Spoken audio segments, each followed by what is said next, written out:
by 30. Is there a flag on the play? I don't see one. 15, 10, 5, 4, 3, 2, 1. Touchdown! Tennessee scores! Yeah, the sun's burning fog off the Tennessee. The Vawl Navy's making waves and it's orange they believe. Vawl Nation's tailgating and they're raring to go. Yeah, when Neyland gets to rocking, it's a hell of a show.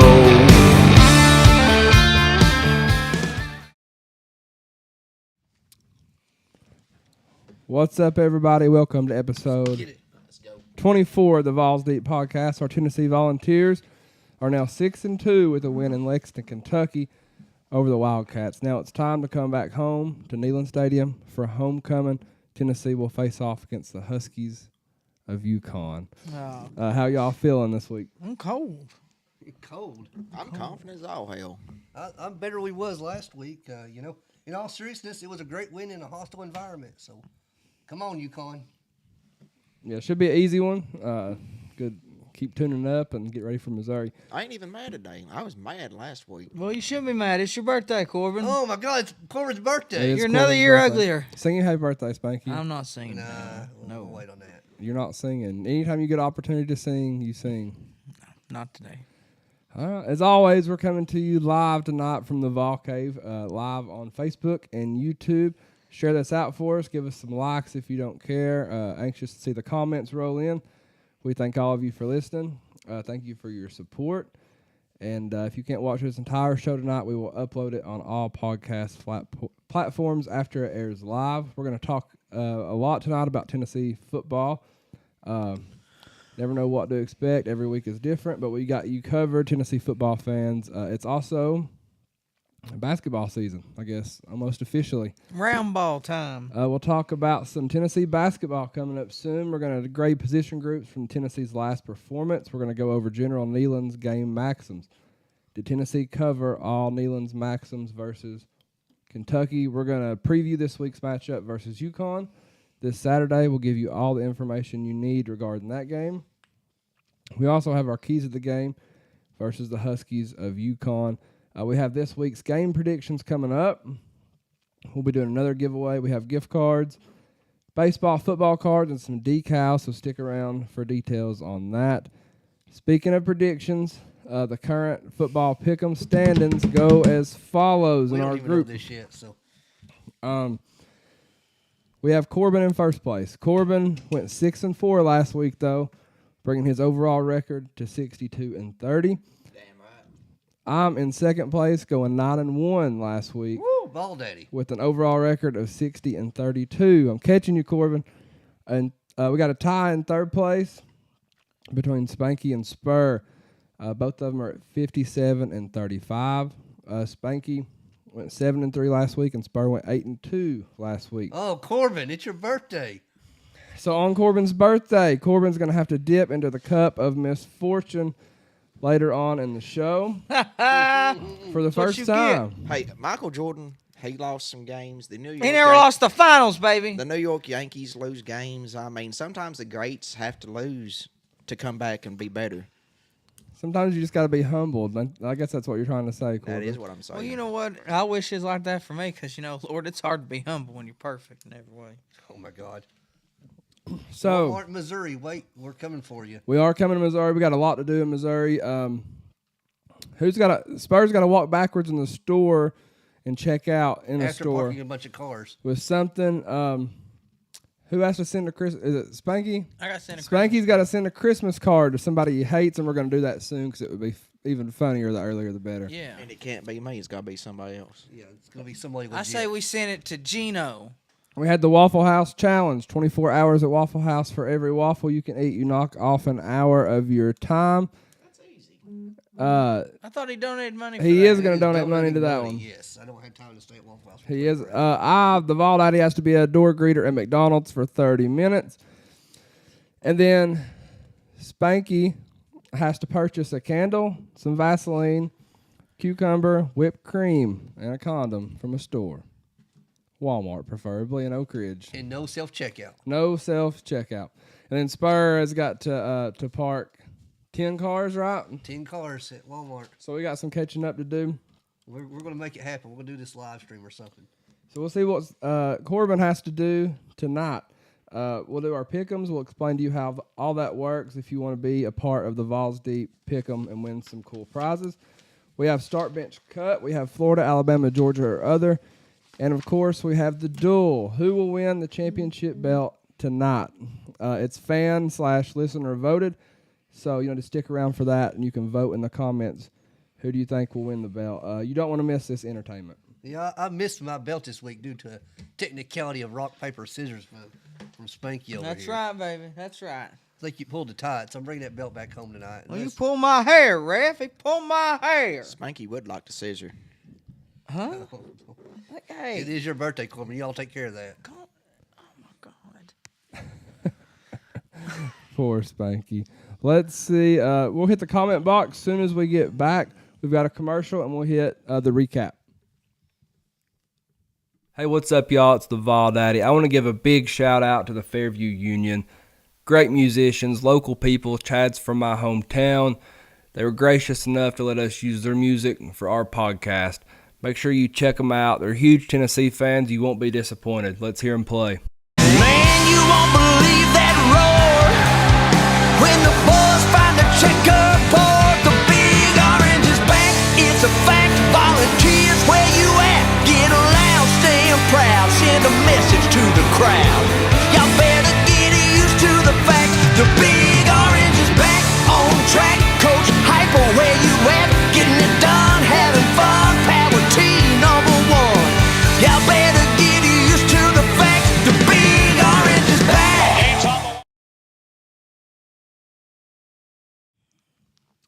All right, welcome back to episode 24 of the Vawls Deep Podcast. We're coming to you live on Facebook, YouTube, and that's it for now. We're about to hit this week's recap. We appreciate the likes, comments, shares. Keep them rolling in for us. Tennessee beats Kentucky in Lexington. It never gets old, scolding the Kitty Cats.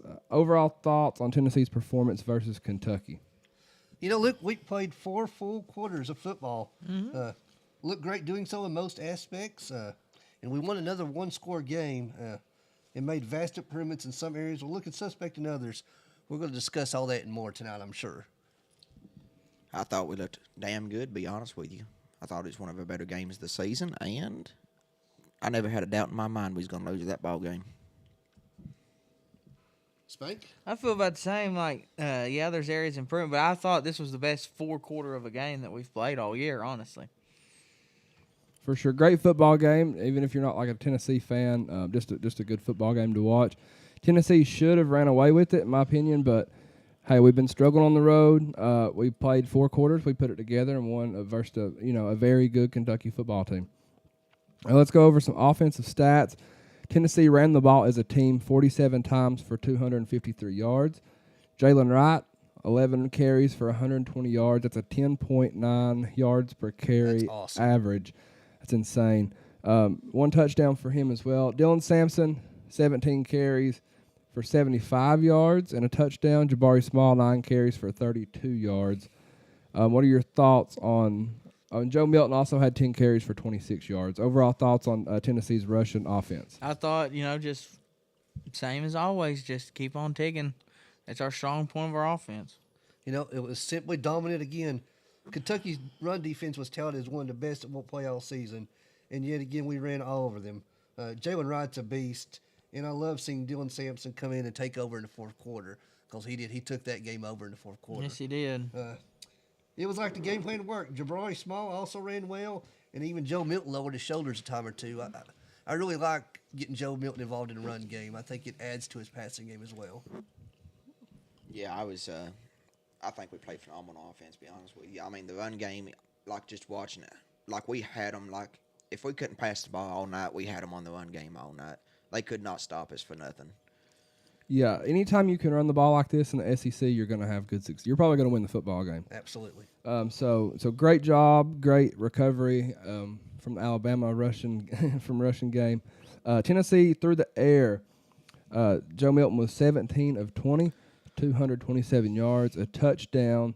That's 11.4 yards per pass, 85.6 QB rating.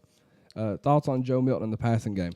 His best performance of the season, and it's not even close.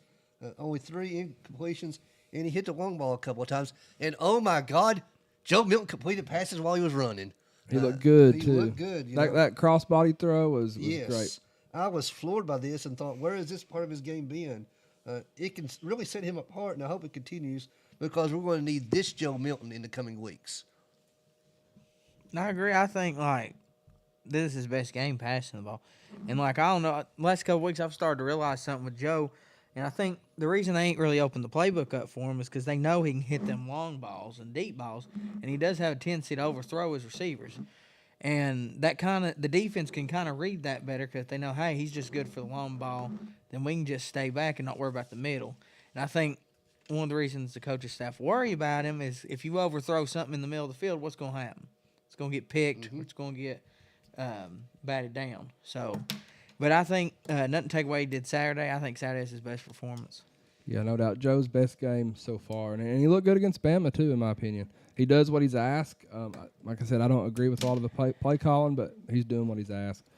Let's hit our receivers. Only 17 receptions for 227 yards. Dante Thornton, finally. That's exactly what I said. Finally, three receptions for 63 yards. Squirrel White, 4 catches for 46 yards.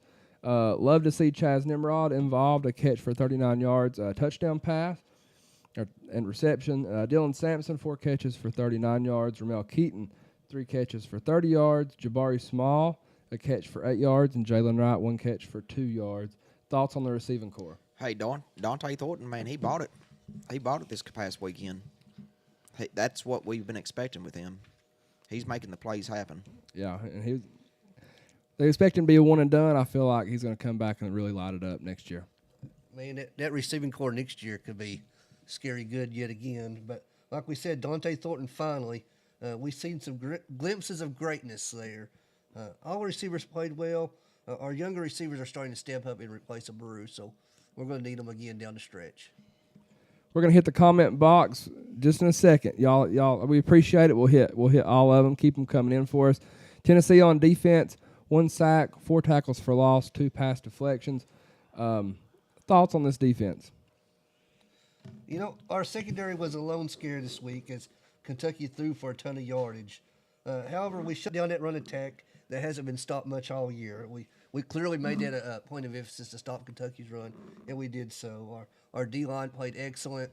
We played a lot of zone coverage in the secondary. It's going to have to be better against Missouri and Georgia, there's no doubt. Yeah, Wesley Walker, 9 tackles, 1 tackle for loss. Elijah Herring had 8 tackles. Gabe Judy Lawley, 7. Amari Thomas, Bryson Eason, Jalen McCullough all had 4 tackles. Omar Norman Lott, 2 tackles, 1 sack, and 1.5 tackles for loss. Okay day. I hate the zone defense though. I don't like sitting in zone and letting them pick us. Yeah, I hope we play some man-on-man against Connecticut, just for that experience of practice. Yeah, I want to say it's be a little bit more aggressive, but we did what we had to do. You know, it's kind of just a bend don't break defense. Tennessee on special teams. What can you say, man? Charles Campbell, 4 for 4 field goals and 3 for 3 extra points. Jackson Ross looked good kicking the football, 2 punts for 79 yards. Good day. You can't ask for much more.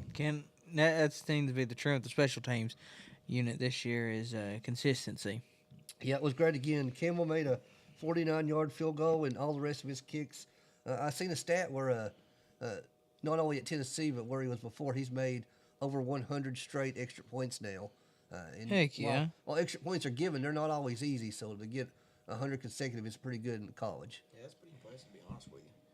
I thought, our kicking game was key Saturday because I know we'll talk about it later, but the red zone. Yeah, yeah. We'll talk about that later, but yeah, kicking was key for us, for sure. Charles Campbell, speaking of special teams, Tennessee's kicker was honored this week with Special Teams Player of the Week in the SEC. He's been awesome all year, and it's well-deserved. We just said it, well-deserved. Also, John Campbell, Jr., Tennessee offensive tackle, was honored with Offensive Lineman of the Week honors by the SEC. So, love to see it. Yeah, we could see why took the game over with the running blocking and handled Kentucky's big defensive line. a strong performance for sure, and a future NFL star right there. Probably both of them. I think Campbell's going to get a look at the NFL as well. Oh yeah, he's got the size for sure. What are they trying to do in the SEC? What the heck? They trying to make up for that Alabama loss, give these right here. I mean, we do deserve it, but I'm just saying. We do deserve it. Let's hit the comment box before we go over General Neyland's game maxims. We've got a lot to hit on real quick. Ethan Bradshaw says, happy birthday, Big Daddy, to Corbin. Everybody wish Corbin a happy birthday today. Thank you, Ethan. Appreciate it. Digging Sports on YouTube says, what's up, fellas? Ike Avery says, how about it, Vawl Nation? #1 in rushing, best run game in the SEC. Texas A&M was supposed to stop us, too. Yeah, they were. Yeah. True. Dwayne's asking about the Summit Blue jerseys that's going all over Facebook. Dwayne, we'll probably touch on that here in a few minutes. Yeah, I have a feeling they're going to do something, but they've not said nothing. They put out an official statement that they're wearing blue accents. Like but last year. I wouldn't be surprised to see something really cool. I wouldn't care. It'd be cool to outline or something, but Let's just talk about. We'll talk about it now. Let's just talk about that point now. I mean, Why not? I don't. There's been, if you're seeing all these pictures online, like nothing's been confirmed yet. I know people's been texting me and all that. Think it's awesome, but it would be awesome for them jerseys, but there is nothing confirmed to this point that's what we are going to wear. So, Well, it all started with a AI artificially made meme with the powder blue or baby blue or summit blue, whatever you want to call it. Jerseys. everybody gets fired up. Yeah, if people believe anything, you see 'em. Yeah, but they would be sweet. At least I don't know, maybe warm up in them or something. they do look nice. I will say that. Jerseys cost too much just to warm up in. They could sell them and raise some money for autism awareness. They couldn't just sell them. I think you could just make them and sell them as like you go buy an NBA jersey for your own self. Like that's money in their pocket to They sell. could. That's a good point. Ike always says Chaz had his defensive back beat before he fell down. Yes, he was beat. Ike always says one name on defense, Omar Norman Lott, and we need to play Turnage in the middle. Vawl for Life on YouTube says the Opal Oak Summit is in my hometown. Yeah, they're great people. Great people. They sponsor us not only with their wedding venue, but their music as well. Yeah, I DJ'd a wedding there just Sunday at Opal Oak Summit. Beautiful place. It's awesome. It's awesome. Vols for Life says, go Vols. Let's see. Alma said, I hated the zone, but we won, so maybe that was the right call. Yeah, I don't know. It works. It works. I just think we've got the talent to not do that. Randy Swint, Spanky's dad, says no to the blue jerseys. I'll agree with him on that one. Like, I'm fine with, accent and blue accessories, but did we ever really see Pat Summitt break out a full blue? No. So never. that's my thing. Like with it. It's like, yeah, Pat used it as a trim to stand out for the Lady Vols. She didn't really break out a full blue jersey. Like I'm fine with like last year, accessories, maybe an outline of the number on the helmet or something. But like, I don't know. Like I love the black jerseys, like the gray jerseys, but I think we're diving too much more into the rabbit hole there. At least black and gray, it's more of a accent color. That All baby right, blue, there, that's a different Traditionalist color. Spanky. I'm just saying. Like, look, I'm Spanky's anti-Lady Vol, basically, is what he's saying. I am not anti-Lady Vol. He's like Alabama. We're trying to raise money for a good cause here, Spanky. Yeah, Spanky. Well, won't we just donate money and just Because why donate money when we could just make jerseys and buy them? or Josh Jackson says happy birthday to Spanky. Just not kidding. Spanky's To Corbin. we got 16 days, people. To Oh, yeah. Well, that's all I've heard. He's like a 3-year-old. 16 days. Luke, do you know my birthday is in 16 days? 16 Nobody days. cares when your birthday is. Oh, shut up! All right. Thank you, anybody that says happy birthday to me. Appreciate all y'all. Love y'all. Kimberly says, hey, guys, go Big Orange. Welcome back, Josh Kimberly, thank you for listening. Josh says, our boys never quit last week. Lee Massengale says, vote for Kerry Hensley to win Wamplers. That's right. Farm sausage and bring a win to Tennessee. It's That's for right. tailgating for our Vol Navy. 2 minutes to vote and can vote daily. Yes, I voted more than once. It's I voted on my personal Facebook. You need the multiple link. times. So vote for Kerry Hensley for Wampler's Tailgater of the Year, I believe it is. Of the year. Dang. I believe so. That was for the South Carolina game that we was at, so it was fun. It was very fun. Marcia says, go Big Orange. Tell Darren we said, hey. Josh Jackson says defense bowed their neck. When they had to, they bend but didn't break. And then Gage says Luke Jackson just wanted to pop in and show some support. Yep, we're going to have a new sponsor. I'll talk to you all about that later on. But we got a very cool sponsorship that has happened. So we'll get that going too. Come on. Let's hit the General Neyland's game maxims. We'll go over each one and agree or disagree if that maxim has been reached. Maxim 1, the team that makes the fewest mistakes will win. We certainly accomplished this. Tennessee took care of the ball, didn't turn the ball over. We made very few mistakes. I liked our effort and intensity, so I feel like we accomplished this one. Mm-hmm. You know, I'll give us this. We had some balls going fourth down, like the 35-yard line on the backside of the field. How about that? Converted. And if we didn't get it, everybody want Heupel's head. Yep. Play 4, make the breaks. When one comes your way, score. Absolutely. Put a lot of points on the board.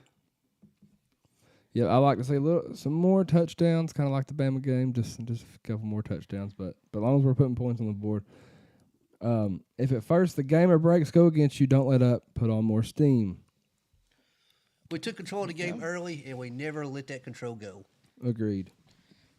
Even though we did give up a little bit there and let them get back in there with us, yes, we controlled the game. Protect our kickers, our quarterback, our lead, and our ball game. Yep. We led Check. wire to wire. Kentucky never had the lead any time in the game. Ball, Oski cover, block, cut, and slice, pursue, and gang tackle. For this is the winning edge. You know, I didn't notice too many broken tackles. No, it's more coverage. More coverage than anything. So the tackling was well done. Proud of our defense, especially our defensive line. Mm-hmm. Press the kicking game. Here's where the breaks are made. 100%. Kickers were perfect. Carry their fight to our opponent and keep it there for 60 minutes. Kept it. Well, no, we didn't. We kept it for 59 minutes and 5 seconds because we didn't have to play that final 55 seconds due to an injury by Kentucky. That's right. 44 seconds on the clock when he went down trying to stop the clock. Well, guess what? We didn't even have to snap that last time.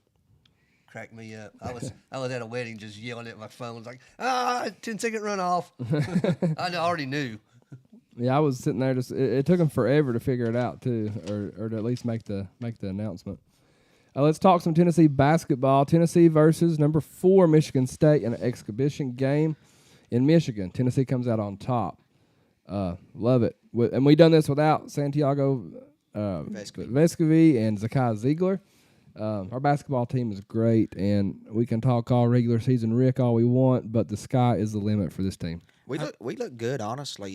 Adu's lost a lot of weight. Adu looks good. He's looking like a brand new man out there. Like Adu's gonna be good. Dalton Connect is a freak. Dalton is gonna be something Bad we're man. gonna be talking about mid-season. People gonna be like, "Hey, this guy right here, NBA prospect," and we start out 17-1 with the lead, and we let him come back. I mean, that's just college basketball for you. I mean but at the end, just turnovers and stuff. Like, it was a very bad game with turnovers. Like, we played, not just us, Michigan State, both teams played sloppy as all can be. But we pulled out, got the win by 1 point. Proud of them. Yeah, we led that game wire to wire as well. Now, granted, it was an exhibition game, and they were kind of loose on foul rules. Like, Meshack fell out early in the second half, and they allowed him to continue to play because it was exhibition. And I know the Michigan State fans was pretty upset about that. But, we are deep this year. I think Rick Barnes has his work cut out for him just trying to find everybody playing time. Mm-hmm. Because, they're stacked from top to bottom. And it's a good problem to have when you can just constantly sub and rotate in guys. I know we saw a team firsthand last night, and it wasn't a pretty game for the other team last night. It was pretty one-sided.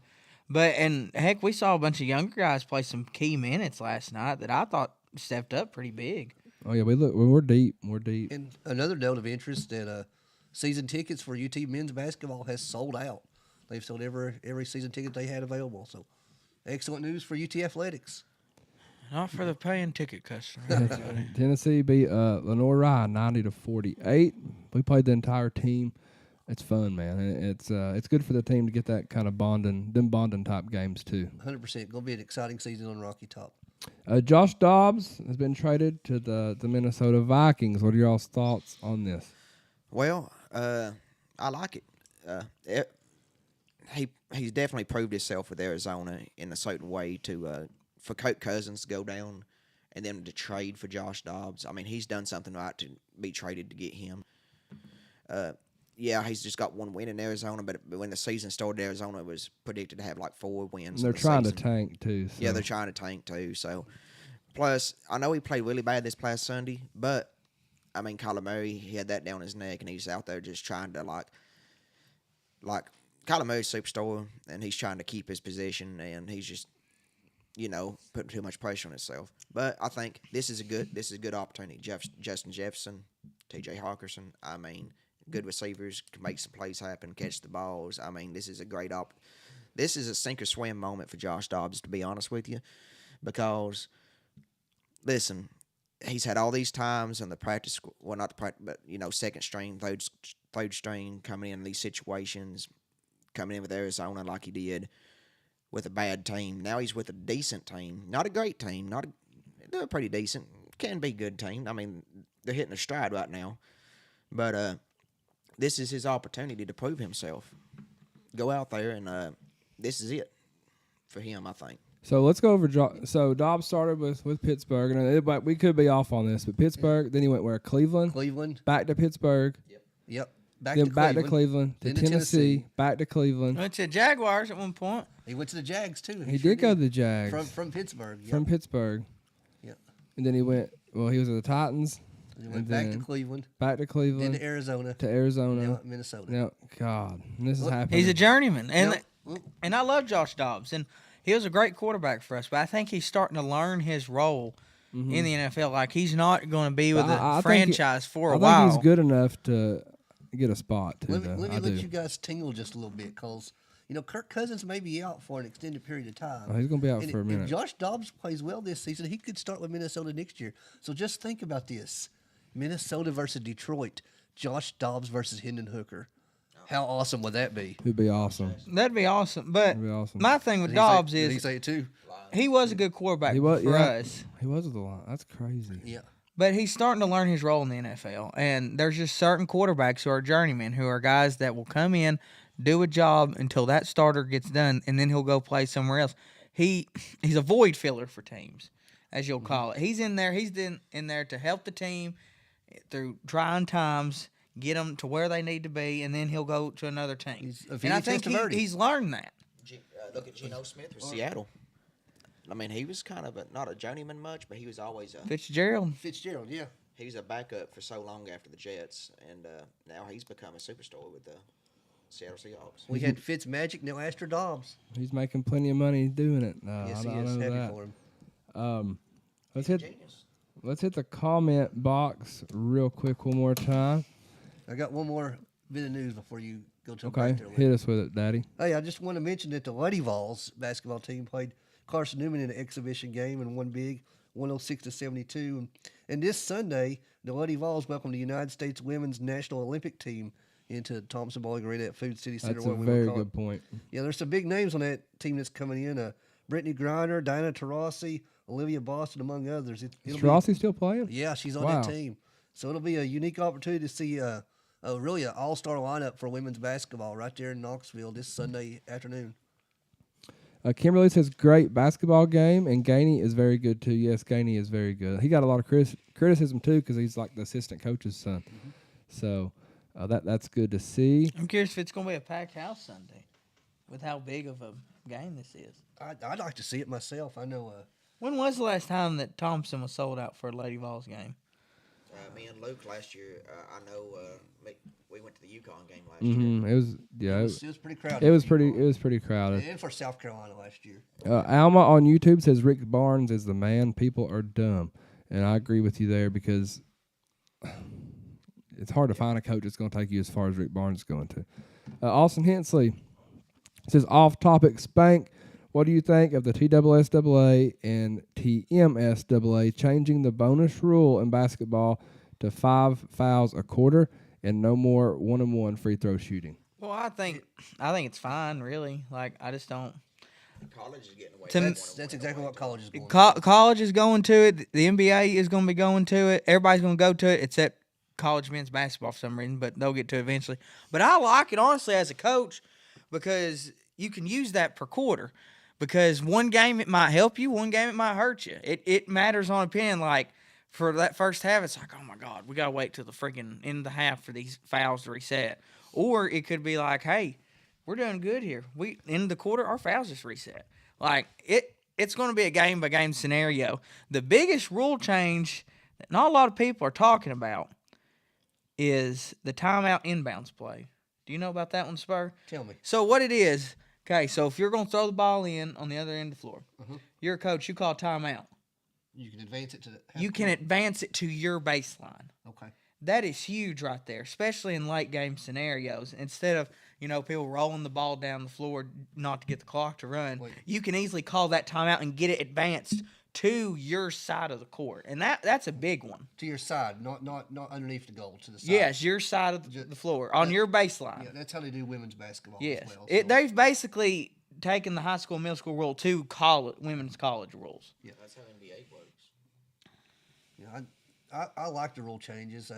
I felt that the bonus situation has been kind of out of hand for quite a while in high school basketball. You can get 7 fouls pretty quick in a half. And Oh, yeah. that really punishes a team that's trying to play hard defense. And then you get the situation where officials take over games, and none of us like to see that. So when they are reset every quarter, I think it helps that situation just a little bit. I thought one of the reasons they said for the rule change was injuries during free throws. I thought Travis Nelson made a pretty good point when he said he's been around the game forever and never seen a single injury. I've never seen never. the injury. Yeah, I thought that was a really bogus reason, but And I do like the 1-and-1 because I do like the excitement of, hey, you get one shot here. But also, if you're the guy making the free throw, you still got that comfortable thing of. But then again, you gotta look at it from the side of, hey, we're down here. We need them.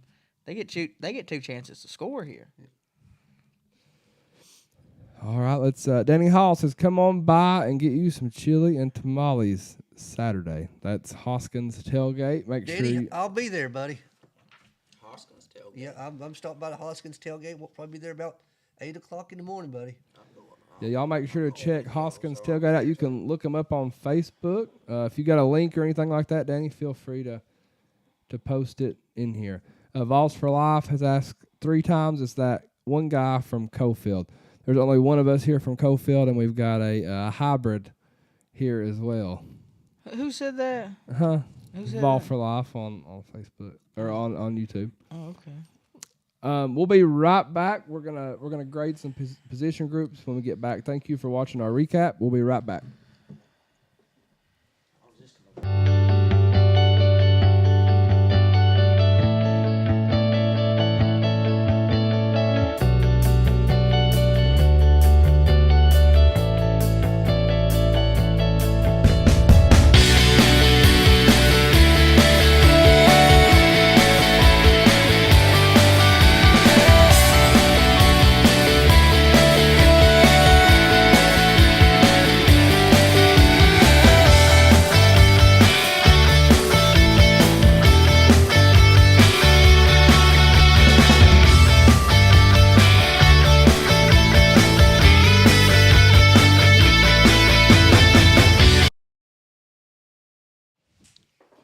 All right, and we're back. Next, we've got our first main talking point of the day, presented by Big Orange Concrete Pumping. I used to be the only one to do it. Now Taylor I am. Jones with Big Orange Concrete Pumping has been doing this type of work for a very long time. He has one of the biggest line pumps in the state, so make sure to reach out to Big Orange Concrete Pumping Go ahead. Just Uh, take my for- crap, everybody. for any of your Everybody wants concrete. credit for my It's hard not your work. crap. It's the pumping. It's the pumping.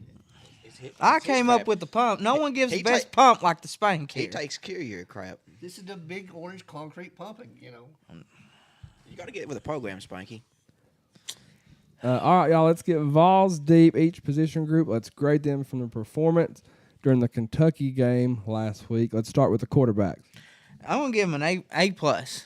Like, I thought it was his best game that he's had. And could he have had better? Yeah, but for all that he's been through this year, especially with the media and everybody doubting him, I'm giving him an A plus.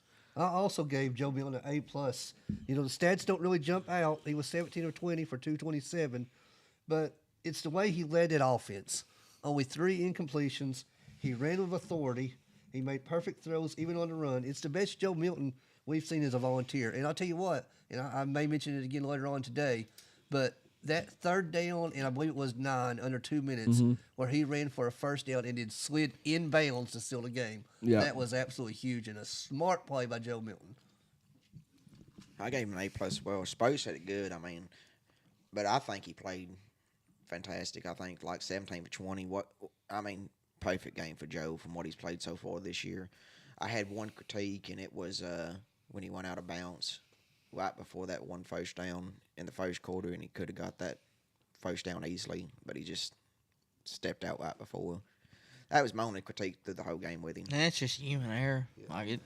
Just Yeah, happened. but his awareness is starting to get better, and that's good to see, you know, because sometimes you're just like, man, you got to have a little bit better football IQ.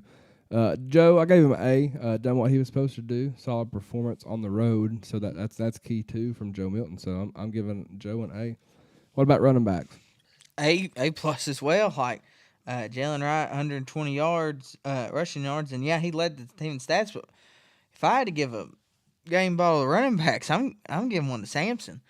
Like the way he came in that fourth quarter, and I'll tell you, it's big because he was fresh. And when you can have a fresh running back in the fourth quarter, that's why I know people want to harp on, man, they're using too many different running backs. So what? So what? You got a guy that's fresh in the fourth quarter competing against guys that are dead and tired. Like, use them all. Not just a guy that's fresh, a guy that's fresh and deadly Yes. with the ball. You know, I give him an A+ as well. What more can we say about our 3 running back attack? You said it. Jalen Wright had 120+ yards. Jabari Small looked great out there. And Dylan Sampson just absolutely took over in the fourth quarter. You know, Kentucky had no answer for a rushing attack, and that was supposed to be the best running defense that we would play all year. Yeah, A+. I mean, this is what we was been preaching about all year, what we expected out of our running game, and this is, Kentucky couldn't do nothing with us on the run game. Like I said earlier, if we had no pass game, we would have beat them on the run game. Hey, and I'll tell you this. If we brought out the old beefy Wilson special, the wishbone out there, could you imagine that 3-headed monster out in the backfield with old Milton and the other 3 running backs in that backfield? Oh, my gosh. The option is unlimited. It'd be a lot of fun, that's for sure. I've got an A+ as well. You can't ask for much more. 250+ yards on an SEC road game. You're going to win, 90% of the time if you can do that. Wide receivers. You know, I gave our wide receivers an A+. Again, stats ain't going to jump out at you, but they were much, much, much better than they have been. Dante Thornton led the receivers and looked great. He done so as a starter, too. He was in the starting lineup for the first time all year. Nimrod made that long touchdown catch. Squirrel was very good. I just thought it was a great day for the Vawls offense all around. Yeah, I'm going to give him an A+ as well. I mean, if you're looking at the stats right here, 1, 2, 3, 4, 5, I mean, it's spread out across the board. Everybody's catching balls for yards and 3 incompletions all day. What else can you ask for? Yeah, I'm going B+. Solid.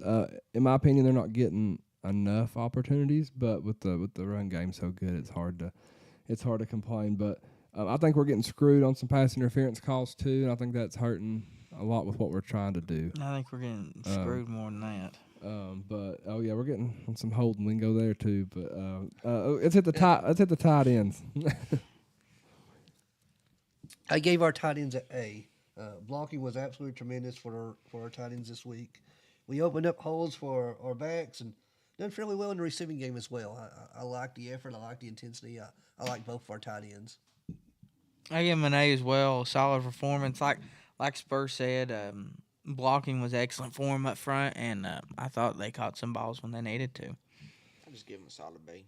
That's what I've got. I got a solid B. They've done their job. I do want more opportunities for them. Our tight ends are too good to not be catching the football, making plays. Well, usually, and it's like I was telling about earlier, your tight end play, it's mostly if you can do tight end slants at the middle, and I just don't know if coaching-wise if they trust Joe yet to throw it up in the middle because he does have a tendency to overthrow guys, and you can't overthrow the ball in the middle of the field. Yeah. So I think whenever they can get that situated, I think the tight end play will come out a little bit better. Offensive line. It's a A. We dominated Kentucky's big defensive line. It was fun to watch. Simple as that. Mm-hmm. Give them an A minus. I mean, they did protect Joe, and I will say this: go back on Joe earlier. When Joe did scramble and have to scramble, he made plays happen. That's what we've been asking for. I'm going B+. I think good performance. The run blocking, obviously great to get 250 yards. Oh, yeah, anytime you can get 250 yards, and I give him an A, too, because people say, oh, linemen don't have stats. All bull crap. The whole offensive stat, that's an offensive line stat right 100%. there. Because it's like what I've said it multiple times on this show. You know how a lot of cigar, you got to have a little fire up front. And if there ain't no fire up front, there ain't going to be no smoke in the back. By God. It's a Spankyism right there. It's true, man. Hey, if you don't have fire up front, you ain't going to have no smoke in the back. What about defense? A's in the barn. What about what about defensive line?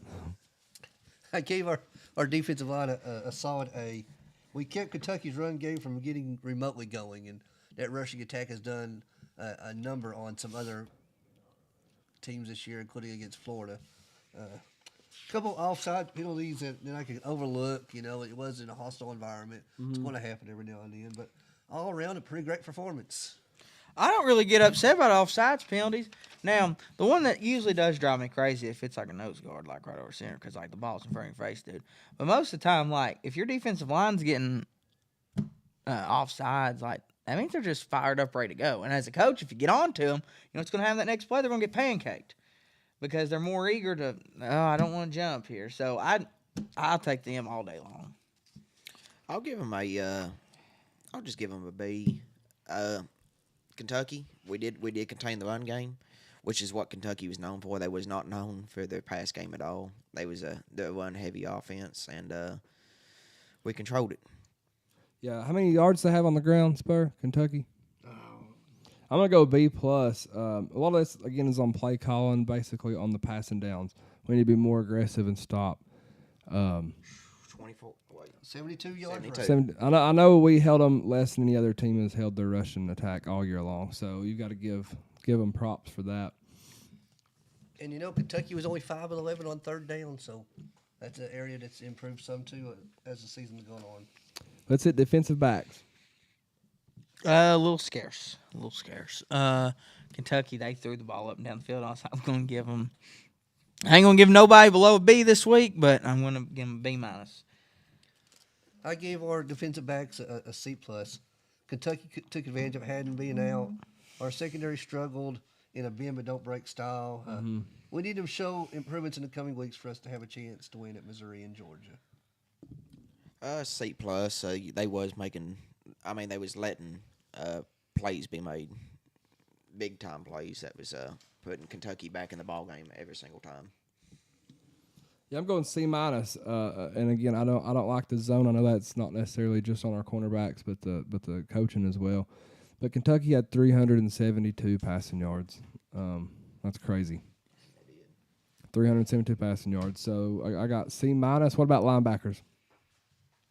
I went with a B. I thought our linebackers played well. Kentucky was again under pressure all night, and sound tackles were made. You know, we still got to learn how to stop clapping before Kentucky snaps the we ball. got to learn quick. That's a penalty, guys. We can't do it. They're going to call it. Which I think, and I could be wrong, but I think most of the time they're just clapping just because they probably get somebody's attention. That's all it is. It's not trying to steal a signal or simulate a snap. It's a dumb rule. I get it, but. And honestly, like I don't really get that rule because you have 90,000 people screaming, and they're gonna think a clap that they hear is gonna be the. I don't know. Everyone in the stadium should just clap at the same time. Just everybody clap. That's what we should do on defense now on. Yeah, everybody clap. I want to hate on it, but then again, I kind of see the point in a way, you know. Yeah, linebackers are good enough, over pursuing a lot, but we're young, man. I think we're going to be very good. And it doesn't help, too, when our linebackers, when they're blitzing off the edge, they're getting held. So, but I guess nobody wants to talk about that or kind of can't talk about it. Yeah. You just got to be silent. You got silent and deadly, right? Yeah, James Fair says we need a GoFundMe started for Spur a microphone. The Vols have a three-headed monster running back just like the Vols deep boys, Spank, Spur, and Corbin. We appreciate that. Yeah, we also need a GoFundMe so Josh Heupel can just destroy the SEC. Let them know how you feel, babe. Look, if they'll start a GoFundMe for a goalpost, I think we can get one going for a Heupel rant. Hell like the yeah. silent treatment. Yeah, that silent treatment's funny. It is. Special teams. It's great special teams. A+. A plus. And A+. no doubt. Perfection.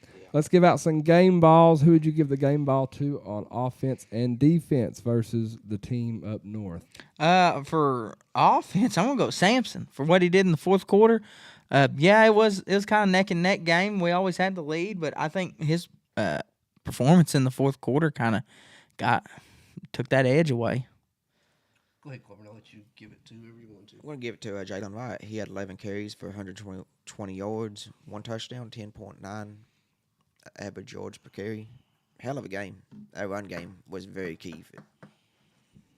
I gave it to Joe Milton. It's easy to give an award to a quarterback, but this is one of his best games of his career. Made smart decisions, took care of the ball, threw great passes, and had several timely runs, including that one that sealed the game under 2 minutes on that first down again where he slid down in bounds. It kept the clock running. That was a big play. Yeah, I've got Joe and Jalen wrote down. I'm going to roll with Joe, though, just for 85.6 QB rating, 17 for 20 and a touchdown. He's managed the game well, and he was a lot smarter than he's been. Absolutely. Let's go with defense. Defense, I'm going to go with the whole defensive line. And just because of the simple fact of, boys, you're getting held every time. Don't worry. Help's on the way. Somebody will help you out We're one going to day. find some handkerchiefs someday. Somebody will help us. Believe it or not, I have wrote down the entire defensive He line does, everybody. for stopping Kentucky's run game. Since y'all took defensive line, I guess I'll go. I mean, yes, defensive line, phenomenal. But Wesley Walker, he had 9 tackles, 7 solo tackles. Definitely. Yeah, I tackle for loss as well. I'm going to go Omar Norman Lott. Sack, 1.5 tackles for loss, and the sack coming at a very crucial time, too. All right, thank you all for listening to our first main talking point of the day. We're going to take a short break. We have a lot more coming your way, including our giveaway. Share this out for us, please. Comment, like. If we missed your comment, comment again. We'll hit the comment as soon as we get back. And next, we've got start, bench, cut. Big Orange Concrete Pumping. They can accommodate any residential or commercial concrete project that you may have in mind. They have one of the biggest line pumps in the state. They take a lot of pride in their work, and they're waiting on your phone call today.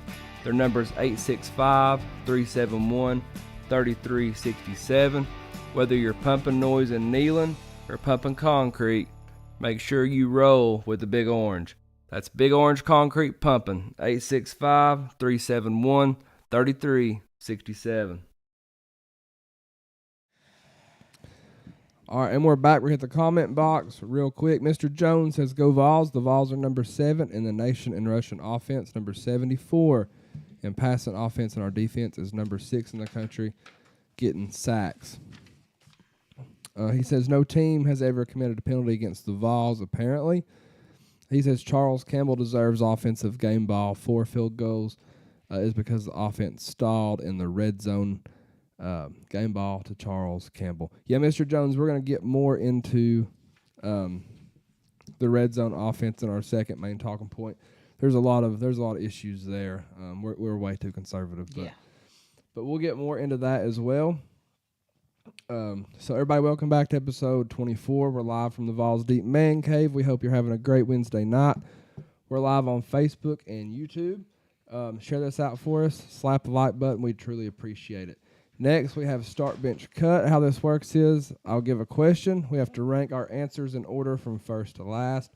Start being 1, cut being last. Are you all ready? Let's go. Let's get it. Don't worry, boys. I'm here. Which position group surprised you the most on Saturday? The quarterback, the wide receivers, or the running backs? Start for me is the wide receivers. I thought they came out firing. I thought they did pretty good. Only 3 drop balls. Then next, the quarterback, like Joe, he's been consistent, really, like these past couple games, really. Everybody's just giving him a hard time, won't leave him alone. Then next would be running backs. Like running backs, they're just doing their thing back there. I got the same order Spanky's got, honestly. Receiving, like this is what we've been wanting all season, and we're finally starting to connect and catch these balls and get these plays down. Quarterback, Milton played phenomenal. And running backs, this is what I expect the running game to do with what we have 3 deep. Truthfully, none of it surprised me because this is what I've wanted to see all year and what I've expected all year. So this is the Tennessee offense we wanted to see, we expected to see. But just for the purpose of this podcast, I'm going to start the wide receivers, bench the quarterbacks, and cut the wide running backs. Yeah, I'm going to start the quarterback as well. Great performance. 2 weeks in a row, good performance. Going to bench the wide receivers. I think good bounce back, and it's good to see Nimrod and Thornton getting involved. And I'm going to have cut the running backs, and the only reason for that is we are used to it at this point. Yeah. So, all right, today is National Cinnamon Day. Start, bench, cut these cinnamon products. Cinnamon rolls, cinnamon toast crunch, or French toast. Cut them all. What? I don't like cinnamon. Oh, my God. I'm allergic to cinnamon. You don't like cinnamon? You don't like Taco Bell? What else don't you like? I don't. I know it's not pizza. It ain't. It's you. You don't like How tacos? do you not I like love cinnamon? pizza. I mean, cinnamon is awesome. I'm allergic to cinnamon. Listen, you start a good cinnamon roll. A real good cinnamon roll, you can't I beat it. smell cinnamon rolls.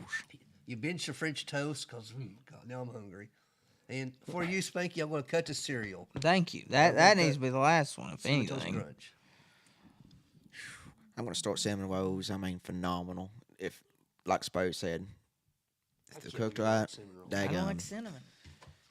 Bench French toast. You know what? Bench Little Debbie cinnamon rolls. What? That's not even on the list. Start that, actually. That's where it's at. Little Debbie cinnamon buns. That's where it's at. You don't like... Little Debbie was never in the discussion. You look like you go to Little Debbie every day. Y'all better destroy him on the door for doing this. Cut the cereal. I don't think I've ever ate cinnamon toast crunch. To be What? honest with you, no. Well, I'm starting cinnamon toast crunch. Yeah. I You're love a cereal it. guy, though. I love cereal, and I'm gonna bench French toast. And I'm gonna cut the cinnamon rolls. I apologize. I don't think I've ever had them other than just right out of like the can though. So that might be my I'm problem. going to teach you a trick. Take the whole can and roll them together. Okay. Yeah, I'm going to try it soon. Okay. We can do that. Start, bench, cut. Which team is most likely to get upset? Alabama getting upset by LSU, Georgia getting upset by Missouri, or Texas getting upset by Kansas State? I think Georgia's more likely to get upset by Missouri. Like, that could be an SEC East championship game, really. Hell no. SEC East That- Championship. Oh, Hell I see what you're no. saying. What? SEC, I think it could be, guys. No. I'm just saying. It could be, because, look, if Georgia wins, they've won the East. No, they haven't. No, I haven't. No, they have. What else they got to do? I'll explain that here in just a minute. Okay, It's my just turn to talk. okay. We got 2 losses. That means Georgia would have 1, or that means Georgia don't have 1 when we beat them. So, I'll tell you in just a minute. but next I think not Bama getting thinking upset ahead. by LSU. Like, look, that game it could go 50-50. Never know with that one. And then cut Texas and Kansas State. I don't count out the Wildcats, but for the purpose of this one. Start Texas, Kansas State. It's the Big 12. I mean, this happens all the time with them kind of conference games. That's a good point. I mean, it happened this past week. Oklahoma, Kansas. Look at that. Kansas State's not a. I mean, they're one of them teams that they'll win 6, 7 games a year, make a bowl game, but they'll always beat somebody like Texas and Oklahoma and take them out. Bench. That's a tough one. It is a tough one. Bench Georgia and Missouri. Georgia's not looked the strongest. Missouri's looked pretty good. I don't see it happening, to be honest with you. But and cut Alabama, LSU. I don't see Alabama losing to LSU. I just don't. I think Alabama is actually a very strong team at the moment. Especially in the second half. I'm going to start Georgia and Missouri. I think Missouri has a very good chance of beating Georgia. Georgia's going to come into Knoxville in 2 weeks, 3 weeks, whatever it is, in November 17th with at least one loss. They play Missouri, then they play Ole Miss. Georgia is losing one of those 2 games. I think it's more likely to be Missouri, just because of the fact of Ole Miss. Like, until Lane Kiffin can really win that big marquee game. That being said, Georgia's going to come into Neyland Stadium with one loss. They're getting beat. When in Tennessee Neyland. beats Missouri next week, we will have 2 SEC losses. Then we're putting a second SEC loss on Georgia. That puts us in a 3 to 4 way tie with Georgia, Missouri, Tennessee, and Florida. And by the tiebreaker rules, we have them all. If that happens. Well, I hope that does happen for our sake. But my God, does that hurt the SEC in the playoffs chances just a little bit? They'll put them in there. That being said, I'm gonna bench Texas and Kansas State. I'm gonna cut LSU, Bama. I think Nick Saban is going to outcoach LSU by far. And his family. Yeah, I'm gonna start Bama getting upset by LSU. Kelly just got something for Saban. It seems like I would have started Georgia and Missouri, but I just want to see it. Georgia's going to be pissed off about that, like they did with us last year whenever we got the number 1 ranking over them, and Georgia's going to end up Where's the game at? pulling it off. It's in Georgia. It's in Georgia, so it'll be loud, and their speakers will be loud. Their speakers. Hey, I'll tell you, speakers does Georgia got louder speakers in Alabama? Yes. Really? Because Alabama speakers were impressive. Georgia's got speakers like every 10 feet, and they're like, Oh, okay. yeah, And they blaring. tell you it's 130 decibels, and the only people standing up is like 4 fans. Yeah, Kentucky, they were saying his hitting like 120, and it'd be like the band playing at halftime. Did Kentucky did they get fired up every time they got a first down more than they did a touchdown? Go buy your groceries at Kroger. That's basically what they tell you to do. They play that loud song like Vanderbilt plays, I think. Vanderbilt plays? Yeah. Yeah, I'm gonna bench Texas getting beat by Kansas. I think it's very possible, but that's gonna be my cut. Way too early prediction. How far can Rick Barnes take this Tennessee basketball team this year? Elite 8, Final 4, or national championship? I'm gonna go with start. I'm gonna go with Final 4 because I think that's a good step for our program right now. It's to get to a Final 4. National championship would be nice, but I just don't think that's in the cards this year. Elite 8 would still be impressive. Go to the Elite 8, but national championship, I'm going to have to cut it. I'm sorry, I know it's going to piss everybody off, but look, guys, we got to learn. If one thing is for sure that we learned this football season, if you set high expectations, you're likely to get heartbroken. So let's just go ahead and just get that out of the way, everybody. Why are you such a Debbie Downer over there? I'm not being Debbie Downer. I don't know. I'm tired of hearing it all offseason. Everybody's like, oh, my God, this has been the worst year ever. No, it ain't. Lost 2 games. Just because everybody had a high expectation, a high standard, don't mean it's a bad year. I'm just messing with you. I do think.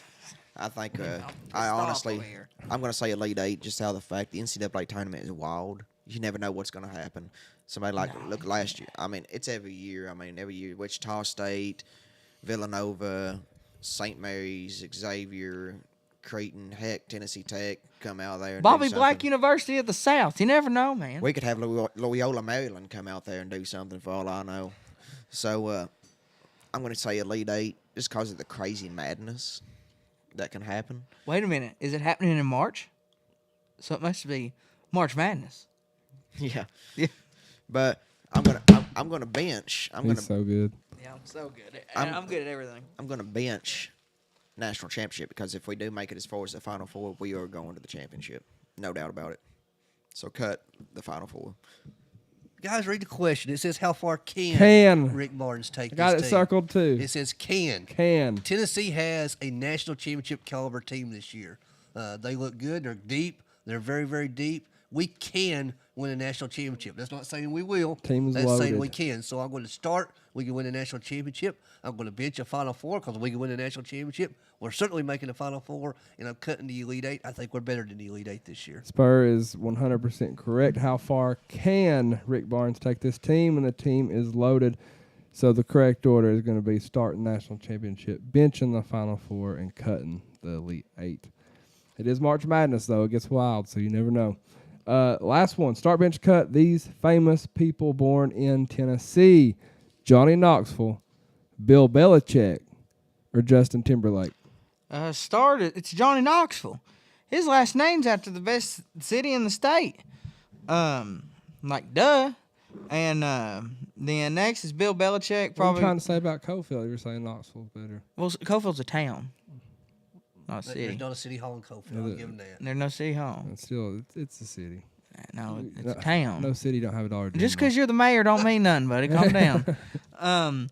But B, probably the best coach, NFL coach of all time, Bill Belichick. I know he's not doing too well right now. But and then C, He's Justin trending. Timberlake. Like, You're cutting Timberlake? yeah, no. Oh, I'm just gonna man. cut him. I'm starting Johnny Knoxville. Cry me a river, Spanky. Johnny Knoxville is one of my favorites. You know, he always makes people laugh. He's Out of his own pain. of his own pain. Undefeated at WrestleMania. I'm going to bench Justin Timberlake because I'm not a Bill Belichick fan. He can be cut. As you see, it says famous people. Famous people. So we're gonna rank them. He's going too much into it. Look, you've got him with the Just whole can more- thing. more- He's gonna read every word now. More people knows Justin Timberlake than all these other two combined. That's probably a very good point. So start him. The question's not which one of these people is the most famous. It says start bench cut these famous people. Yeah, and Justin Timberlake is very well known. But that's not the question. It's a pretty broad. He's got good music. You don't like Justin? They're all three famous. Are you We're mad- not saying who the most famous is. Did he say something about Taylor Swift? Are you mad about that? No. I He's don't gonna like Taylor Swift. My Broncos He beat the probably fighting said something bad Taylors. about Dion. Oh, Dion. Oh, he did walk in with a hood on his head. He did. It's cold. You know it's Look cold. at me. It ain't even cold It right ain't even- now. I'm gonna start Johnny Knoxville. I'm so I apologize. He never got through. It's your birthday and I'm interrupting you. This is bullshit. Bench Bill Belichick, greatest coach in NFL history, and cut Johnny Knoxville. I love Jackass. That's a great movie, an great AWE. TV show. That's where Spanky needs to go. He'd make a good character on there. They'd have him up in the Speedo running up down Japan with the body oil on. Yeah, I'm gonna start Johnny Knoxville. I think he's awesome. I actually like his acting too. I'm gonna bench Justin Timberlake, good all the way around, and I love the movie Trouble with the Curve with Clint Eastwood. I think that's a great movie. It is a good movie. Anything with Clint Eastwood is awesome, and I'm gonna cut Bill Belichick because hell with Bill Belichick. Let's hit the comment box real quick. There's probably a lot on here because we've kind of. Yeah, there is a lot. Let's see. Mr. Jones says Cinnamon Toast Crunch. James Fair says start Cinnamon Roll from Scrambled Jakes in Knoxville. That sounds like it playing to me. Does. Do the French just call French toast?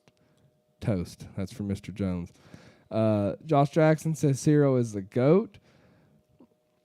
Let's see. Yeah, Alma says Georgia still has Ole Miss as well, so he's probably possibly counting in a loss there. Mr. Jones at LSU beating Bama is more likely than UGA losing to Missouri. He says Brian Kelly has Saban's number. Alma says Mizzou will not beat Georgia at home, unfortunately. Let's see. Josh Jackson says his ears are still ringing from last weekend. Yeah, it was loud hearing about Kroger's groceries. I'm upset, though, because we can't really make that joke no more. No, because we got Food City now. At least it's on our football team, though. Yeah. At least it's Food City Center at Thompson Long Arena. Hey, Food City got good chicken tender. Alma says Barnes can take them as far as they want to go, but it's called March Madness, not March. Nothing surprising happens. He says setting high expectations and believing in your team are two different things. Basketball, get a natty, followed by baseball, then football, trifecta. That would be crazy. Awesome. We're good enough to do it. Alma says he's starting the Vawl daddy. On which one? Famous people born probably. in Tennessee. I appreciate that. Let's see. Put Spanky chasing Wee Man around town in his in his underwear in the Who said that? in the punishment bowl. Who said that? Alma on YouTube. I seen the Vawl Daddy get a shout out on Twitter by Austin B this week. I did. Austin's a man. We got to see him in Kentucky. Marty Allen Cox says, "Go Vawls." Corbin loves Monster Energy. Yeah, he likes He likes other drinks too. the Monster Energy with a little bit of kick to it. Ain't that right, Corbin? Yeah, that's 6%. We appreciate you, Marty. Thank you all for listening to Start Bench Cut, a very fun segment and one of my personal favorites. We have our second main talking point of the day next. We're going to answer some tough questions about this Tennessee football team. Stick around. We have our giveaway coming. We'll preview Tennessee's next opponent, UConn, and we'll put your skills to the test with Spurs predictions. Stick with us. Z&N Concrete are the professionals you need to call for all of your concrete finishing needs. Driveways, sidewalks, curbs, garage pads, footers, and much more. They can do it all. No job is too big. No job is too small.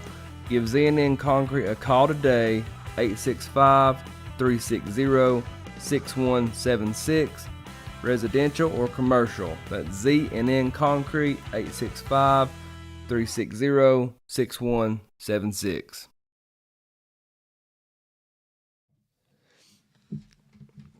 All right, and we're back. Next, we've got our second main talking point of the day, presented by Trident HydroClean. Thank you for sponsoring this segment, Jacob Haney. We're back. We're live on Facebook and YouTube. Share this out for us with your friends. Big giveaways coming up soon, and you're not going to want to miss the duel.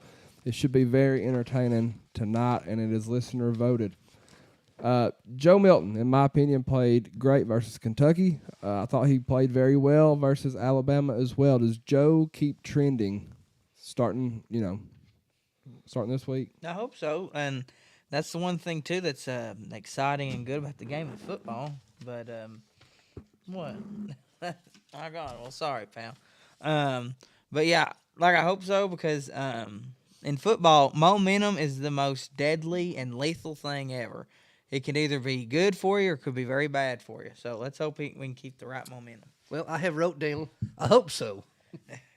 Joe was never one to not appear confident, but I think his running ability has opened up more for us down the field as well. I'm questioning, was Joe hurt early on in the year? He took a real shot against Austin Peay early on, and we didn't see him run for several weeks until just recently. We need to have this Joe Milton next week and the week after for sure. Mm-hmm. I'm going to do a prediction right now that Joe runs all over him, and he has a fantastic game. He's going to keep the momentum going, and we'll go into the next week, and we're just going to have all that momentum, back-to-back games on our side. Yeah, I think he does. I think we'll see another great week to boost Joe's confidence. I think he's going to be fine versus Missouri as well. Let's just get him his confidence going, especially when Georgia comes to town. How big was this win versus Mark Stoops' Kentucky Wildcats? We beat Mark Stoops every time we play him, so it's whatever. We only lost Kentucky 3 times in our life, so it's the Kitty Cats Kentucky. Yeah, whatever. No, but in all seriousness, it was a big win on the road for this volunteer team in a hostile environment. I do believe Missouri is a bigger game just this season, however. Try to tell y'all that start the year. Can't hear you, bub. I tried to tell y'all that start the year. Have that Missouri game circled, everybody. You already went back on it. And you come back to it. I'm just saying, everybody. I said start the year. I didn't tell you what I said at the middle of the year. Corbin, how big was this win?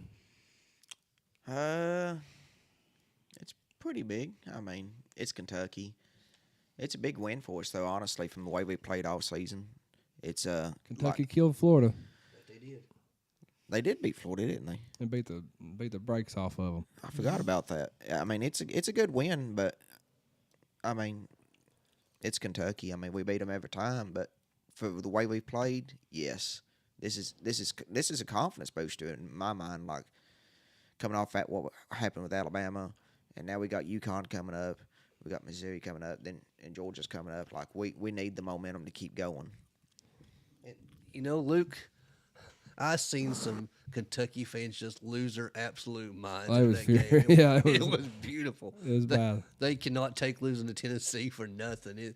You think they'd be used to it? You think they'd be used to it, but my God, some meltdowns on Twitter and Facebook and everywhere. It's beautiful. Yeah, a solid win. A road game, then we've struggled on the road. So, I mean, Kentucky's good. they're Kentucky. I mean, we own them, but they're still a good football team. What do you want to see Tennessee improve on this week versus UConn? Well, let's blow UConn out and let's get that secondary out there and improve them. Yeah, I have wrote down 2 things. Stay healthy. That's my main one for me. is let's not have any injuries, and I want to see us do some man-to-man coverage in the secondary. Let's try some things that we've not really done well this season. Let's use this game as a practice game. Let's get some guys in that ain't played a whole lot this year. Give them some reps. Coming up with this tough stretch we got, and like Spur said, just stay healthy. I do not want to see a Jackson Ross fake punt this week. No. Definitely not. Yeah, we'll save that for Georgia or maybe Missouri. Or Vanderbilt. Never know. Why not? No. I want to see play calling confidence change. I want to see us be aggressive. And Well, I'll tell you ain't going to see it this way. This is going to be vanilla. And I want to see, it don't need to be, I want to see us play 4 quarters, and I want to see more passing game confidence, I want to see 42 points in the first half. Yeah. I want to see just pure domination.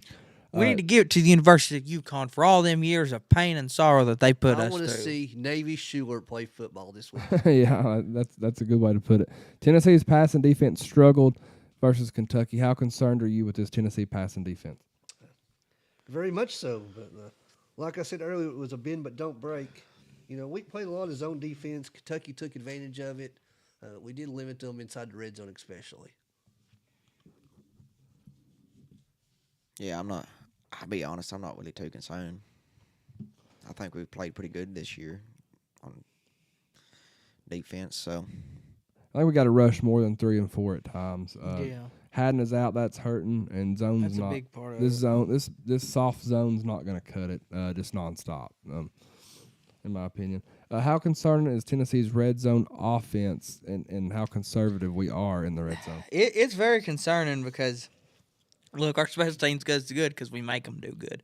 Our field goal unit does good and our punt unit does good because our offense is making them do good, making them earn their keep, and we really shouldn't do that. Like, you know, I'm not trying to toot a horn here, but there was a stat I saw this weekend by Mr. Greg Anton that Cofield Middle School football did not punt not once all year long, and like I wish that was the case for.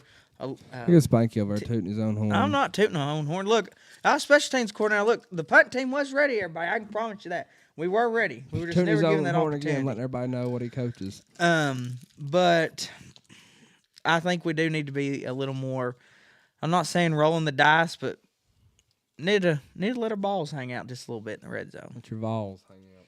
Let your balls hang out. I bought this up to Luke during the game this past Saturday because Alabama, it was a thing, and then Kentucky, it become a thing in Kentucky. Like every time we get in the red zone, it's just we just play standard play and kick a field goal. It's like we get down there and we stall out. It's what we do. We get down there and we stall out. It's what happens, and we need to improve that a ton. Yeah, because we can't do that against Georgia. I'm very concerned with it. We talked about it all year a little bit, off and on, but it's not getting fixed, and it's starting to trend right now. We're way too conservative. It's like we get there and it's like, yeah, it's a hard one because we're not turning the ball over inside the red zone, but at the same time we're leaving points out there. I think we need to turn up the aggression and start it this week.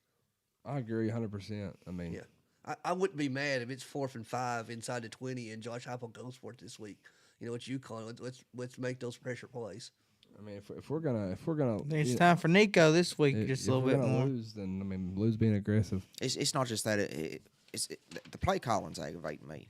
Mm-hmm. Honestly, it is. It's way too soft. Let's hit the AP poll. Whatever needs to be said, we'll hit 5 in a row. 1 Georgia, 2 Michigan, 3 Ohio State, 4 Florida State, and 5 Washington. Any comments? Florida State deserves it. Washington, it's really good. Michigan's gonna be like everything going on. They're gonna end up losing and having a really bad end of the season. Just saying. I think it'll play itself out that top 4. I do too. I think Washington will end up in the top 4. Yeah, that Ohio State Michigan game will And every year it decides the top 4 right there, just that game alone. But yeah, like Corbin said. Now I was shocked to see Ohio State number 1. I really was. Yeah, they've been in more battle-tested games than Georgia and Michigan. Now Florida State, I don't like the Seminoles, but I'll tell you, like, they're the real deal. I'll give it to them. Yeah, you said Colorado was too, Spanky. Well, They're a first-year team, man. They're coming. Look, they're going to get a whole They're new coming. offensive line. Yeah, It's look- going to take look care at of coming. everything. Look at Deion goes somewhere else. They come. Deion gonna Look be at somewhere else. It's they come. And then one day whenever he's at Tennessee, y'all are just going to worship the ground he walks on. So I'd be fine with him coming to Tennessee. He'd dominate here. 15 years from now when Josh Heupel's gone. High place to retire first. 5 national championships later, here comes Deion. But Ohio State, they had. I mean, some of their wins does not distinct what they played in that game. Honestly, like Indiana, I know, like Indiana, they won by like 20 points or something. 41, 42 to 20 or something like Something that. like that, yeah. Into the fourth quarter, it was a 3-point ball game. 6, Oregon, they move up 2 spots. And then 7, you've got Texas. 8, Alabama, they move up 1 spot. 9, Penn State, they move up 1 spot. And Oklahoma is at number 10. They drop 4 spots. I think they probably should have dropped a little bit I farther. love how Oklahoma State top 10. They lost freaking Kansas. Yeah. Hey, but look, Kansas is not the typical Kansas. They're improving a lot. Yeah, but They're getting better. Would Kansas beat Kentucky? You No. would never. Never. I look at Kansas like I look at Vanderbilt. That's the Well, Vanderbilt. look, you of the- can't they're the base Vanderbilt you of the Big can't 12. you can't base teams off their past success. You can only base them off their success what they're doing this year. So Vanderbilt's going to be good next year, is what you're saying? No, like I'm talking about next year. I'm talking about you can't discredit a team for what they've done in the past. Like talk about what they're doing this year. And Kansas is not Kansas doing was bad. good last year. They were. And they're not. And look, that coach has them on the right track. Like I get it, name wise. Oh my God, they lost to Kansas. But So you're saying Oklahoma's a top 10 team? no, that's what I'm trying to say. But I'm not saying You're saying the opposite that of that, Kansas Spanky. is just like dog crap. They're top 15 team, but I don't. You got people here saying, "Oh, Kansas is dog crap." No, they're not. Kansas. I just look at Kansas a certain way. I always will. I mean, I'll be honest with you. It's like Vanderbilt. Like if Vanderbilt could have a 9-win season, I'm still going to look at Vanderbilt the same exact way I've always looked at them. So Spanky's on the Colorado train. And He's on he's the Jayhawk. a damn Jayhawk too. He's a Buffalo and a Jayhawk. Who win that fight, Spanky? I don't know. It'd make a better baby than what your mama came out with you.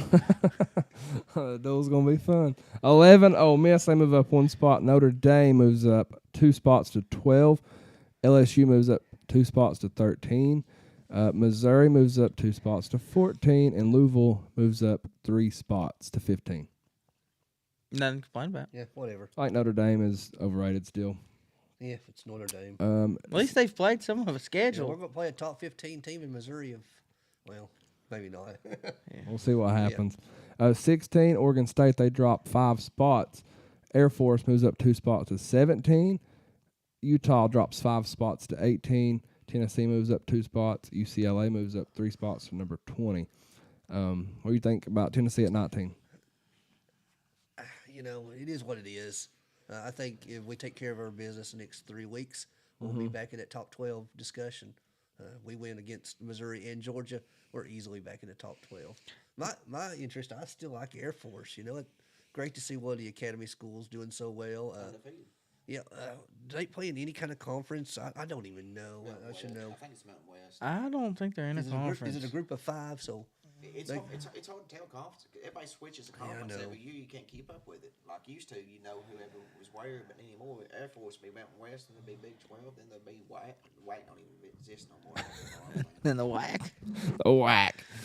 21, Tulane, they move up 1 spot. 22, Kansas. 23, James Madison, they move up 2 spots.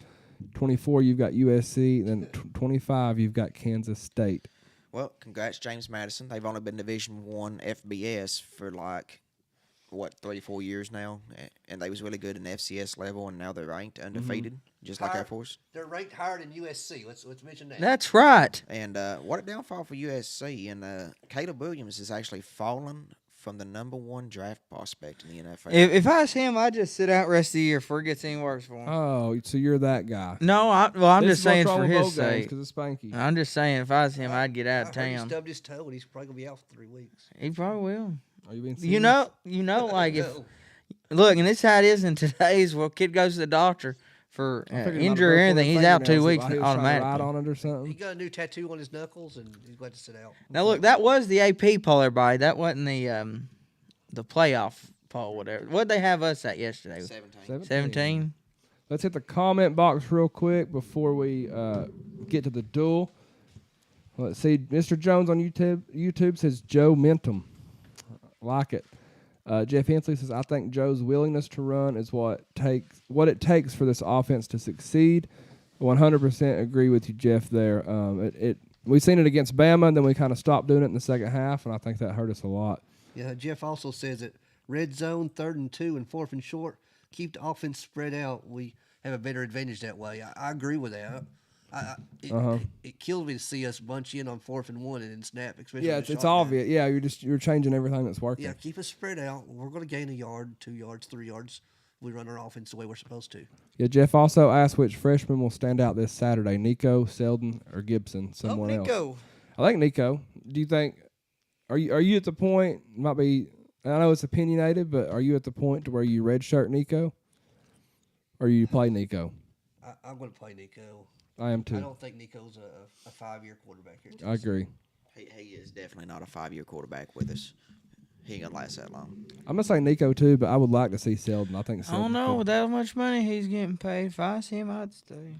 He can make that much money now and go make triple in the NFL just to be on like a practice squad. Well, why do that when you can be the king of campus? Alma says we're super limited in the red zone because it takes away from the deep field and we don't use the middle.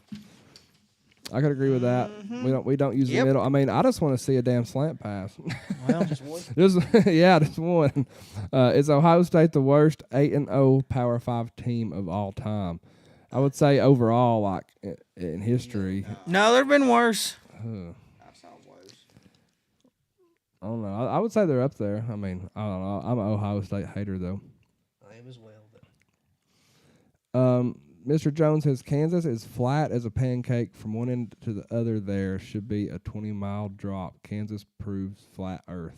Oh God, here we go. That is true. I shouldn't have read that one. Alma says Spanky is a Buffalo Wild Wing. Not sure what that means. All right. So he's got the I like wings. He's got the Jayhawk wing and the Buffalo. There we go. The Buffalo Wild Wing.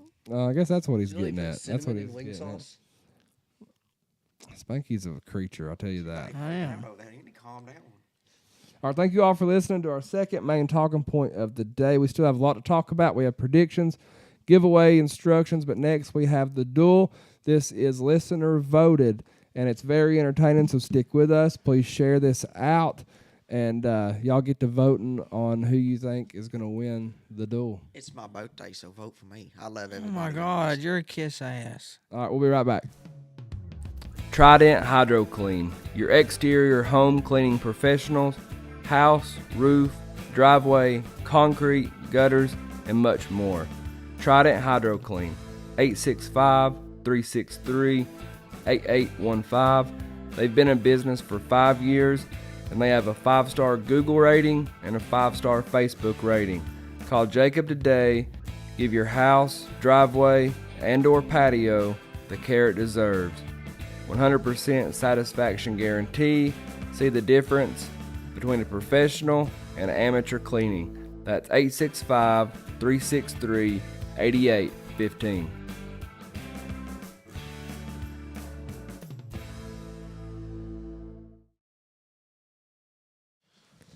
All right, and we're back. Next, we've got the duel. The duel is presented by Premier Excavation. Corbin, Spur, and Spank will battle it out over a few tough questions.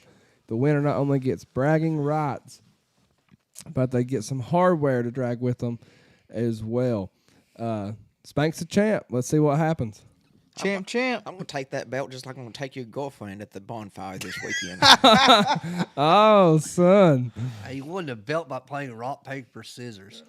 Hey, look, a I hear he win likes to is scissor, a win. so. Okay, a win's a win. Don't matter how you get it, buddy. I'm just fired up for You going to take Michelle from him? Oh, shoot. Rachel? Sarah? Shut Samantha? up. Y'all I won't think get it's me in trouble. Lindsay. Shut up. Oh. Shut up. Y'all won't get me in trouble. Daggone. Shut up.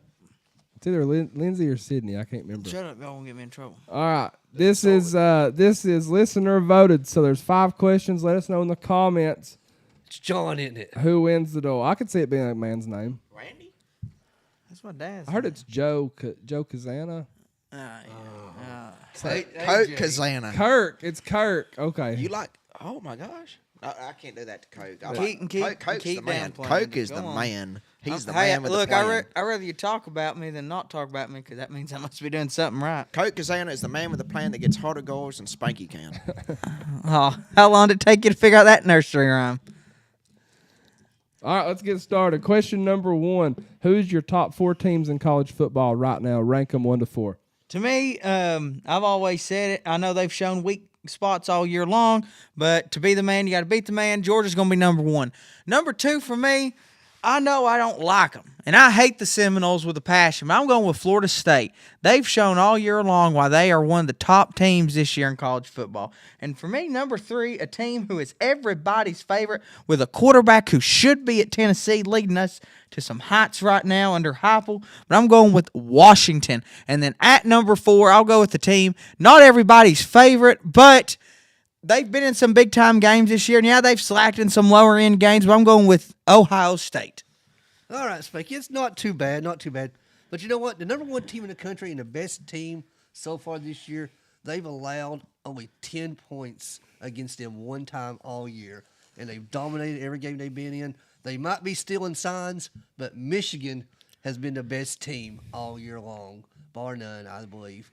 I got them number 1. Number 2, to beat a man, you got to beat the man, but I don't believe Georgia is the man this year, so I got Georgia at number 2. Number 3, as much as I hate Ohio State has 2 ranked wins, one against Notre Dame and another one against a top 10 team at Penn State. A very impressive win against Penn State. Their defense looks great. So I had to put Ohio State at number 3 as much as I hate it. Number 4, I'll go with Washington. Just like you said, Michael Penix, the quarterback that should be at Tennessee, has been lights out. I see Washington making the playoffs. Interesting. Number 1, I'll go with Spanky, Georgia, until they get beat. I can't say they're not number 1, to be honest with you. That's just the facts. They've not lost in, 2.5 years, something like that. But number 2, oh, damn. Tick-tock, tick-tock, tick-tock, think tick-tock, Florida is ahead of tick-tock, Florida State. tick-tock, Florida tick-tock, State. I tick-tock. love what Florida State's been doing. I think they're the second best team in the nation, honestly. Number 3, give it Ohio State. They're going to beat Michigan. They are going to beat Michigan. And they're going to I sneak. still got Michigan beating them 3 years in a row. Nope, it's not going to happen. Ohio State's going to sneak in there. I'm telling you. And number 4, you call me crazy. And they're ranked like number 9 right now. Well, go ahead. Alabama. Nick Saban is going to go on a run, and and Nick Saban can go to the college football. Well, he lost the belt tonight. Oh, my God. No, it's You just- heard that, people, my Lord. And look, his answers take longer than Grandpappy's pill working. Like, my Lord, son, be confident about your answers and shoot them out. I am confident about And it. quit shooting blanks like Grandpappy. Come on now. Alabama is going to make it. They are going to make it. I do like the Alabama answer. I'm not going to lie. They are going to make it. I thought about it. Honestly, look at it. I don't like it, but I like it. Like, Saban's going to find a way this year, and he's going to get in there. And that's just facts. You asked who the top 4 teams going to make the playoffs, right? Like top 4 teams right now, and who's going to make They'd it? have to beat Georgia in the championship. It's going to be Alabama is going to make it into the playoffs, and you mark them words right now. November 1st, 2023. Mark them words. Alabama will make it in there. Alabama's not making the playoffs. They're not going to win the SEC championship. Period. They're just not going to. No. what if Tennessee wins out, Georgia loses 2, then we beat Bama in the SEC championship? Don't get me excited. Be great revenge right there. Question number 2. Who is the MVP for Tennessee football so far this season? To me, if I had to give one, I know he doesn't get the God All right, I'll Almighty. just go with it. It's Cooper Mays. There's Cooper too many. Mays on that offensive line is Tennessee's MVP. That's a You good couldn't one. spit it out like Corbin couldn't spit it out earlier, so I'm going to go with it. Cooper Mays, since he's come in, Spanky has prefers been a the completely swallow. different team. So Tennessee's MVP right now is Cooper Mays in the center there of the offense. To me, if I had to give one to an MVP, even though he went down with an injury, I think it's Brew McCoy. Like, the offense has struggled without Brew, and like he was the key piece to that receiving core. Like if you look at the offense production when he went down to compared to when he was in, it's like night and day difference. And like I get he cannot finish the year for us, but he's still there. Like he's there as much as he can, improving and cheering on his teammates. So I'm going to give it to Brew. Jalen Wright. Jalen Wright, that's a good one. He's fixing to go on a run too. Number one running back in the SEC. Yep. Even though I do like Spurs. I do like Spurs. We talk about stats all the time, and offensive line don't get stats. But the fact remains that Tennessee was a different team the moment that Cooper Hayes took that field. I do agree with you, and I do appreciate that answer. Yeah, I like the answers in this order. Our NASCAR drivers, athletes. Oh, here's question your number question, 3. Corbin. This is all Are you. NAS- Go ahead. I got my opinion. Are on it. NASCAR drivers athletes? Yes, they are. They are athletes. I mean, they get in that. Everybody thinks it's simple and they just ride around. They do not do that. They fight that car all day long. I've been on a NASCAR track in a NASCAR car. What are they fighting? I've been on the NASCAR track with a NASCAR driver in a Mustang before. What are they fighting? And every time you get in the damn car, I get in there and you go around that track is bumpy, rough as hell, 180 miles. So are the roads of Petros. Like, my Lord. Do you know the definition of an athlete? The Google definition of an athlete. You think a person who is skilled in a competitive field of events and a person in other sports doing a physical activity. What does a physical activity have to do with driving? I already know I'm not going to get a microphone between those two, but NASCAR drivers are absolutely athletes. 100% they are. You don't even let me finish my damn statement over You here. don't Because it's see- going to take us 20 minutes. You don't see 340-pound NASCAR drivers or race car drivers. It just doesn't happen. It's insanely hot inside those cars. 130 degrees inside them You wear cars. all that gear and you go 500 miles and A left turn. at 180 miles an hour with 3,000-pound cars within 3 inches of your car. It's incredible what those drivers can do. I'm not a big NASCAR fan personally, but the adrenaline has got to be absolutely insane. Hey, Spanky, is NASCAR on ESPN? Yes. All right, so they're athletes. So's You dang know what? ping pong. You know what? So is cornhole. Cornhole players are athletes. Professional athletes are professional wrestlers are athletes. Yes, because they're doing something physical. except- What is physical about driving a car? If driving a car is physical, then I could go out and I could be an athlete because I can drive a dang You car. said it right, because you're not a professional wrestler. You're retired. I am retired. You wouldn't make it 5 minutes in a NASCAR car. I probably wouldn't. All right, go ahead. You couldn't even fit inside a damn NASCAR car. I probably couldn't. You probably couldn't even spell NASCAR if you wasn't there every weekend. I will tell you this. You didn't deny it. Tell us. You gonna talk to me now? I'm done. I'm He's pissed. I'm waiting to see what you're telling us. Listen, okay? The G-forces in them cars, they sit in them cars for 4 hours at a time. 130 degrees is usually on a hot day is what it gets with the fire It suit. ain't my fault they don't want to put an AC in there. You're not a car guy, so you don't Put air understand. conditioning in there. My God, man. Anybody here that's watching this watches dirt track racing, NASCAR racing, it don't matter what. kind Oh, of yeah, racing don't you get watch. on that Waltberg Speedway now. Oh, yee, buddy. Buddy. They know what it takes to be a race car driver. It ain't nothing simple. Like you think you just get in there and drive around. You don't just get in there and drive around. It ain't nothing circles like you think it is. It's hard work. It's And hard you know work. what? I've seen NASCAR drivers do a backflip after they win. That takes athleticism. That right there. will. That does take. I do like the backflips. Yeah. I like when they shotgun the beers after they win because they're bad and sons of bitches Where do they pee? in the fire suit. Okay. That's dedication right there. All right, y'all done with question 3. Spanky would have to get out and squat. He'd have to take a break in the middle of the race and get out and squat. Yeah, you got to take a big old You know, deuce right in the You know, middle of that more track. athletes that are a pit crew, 'cause that takes some. I'll give the pit crew guys at least some love. Like, my Lord, like, you'd think the driver would get out, help him out.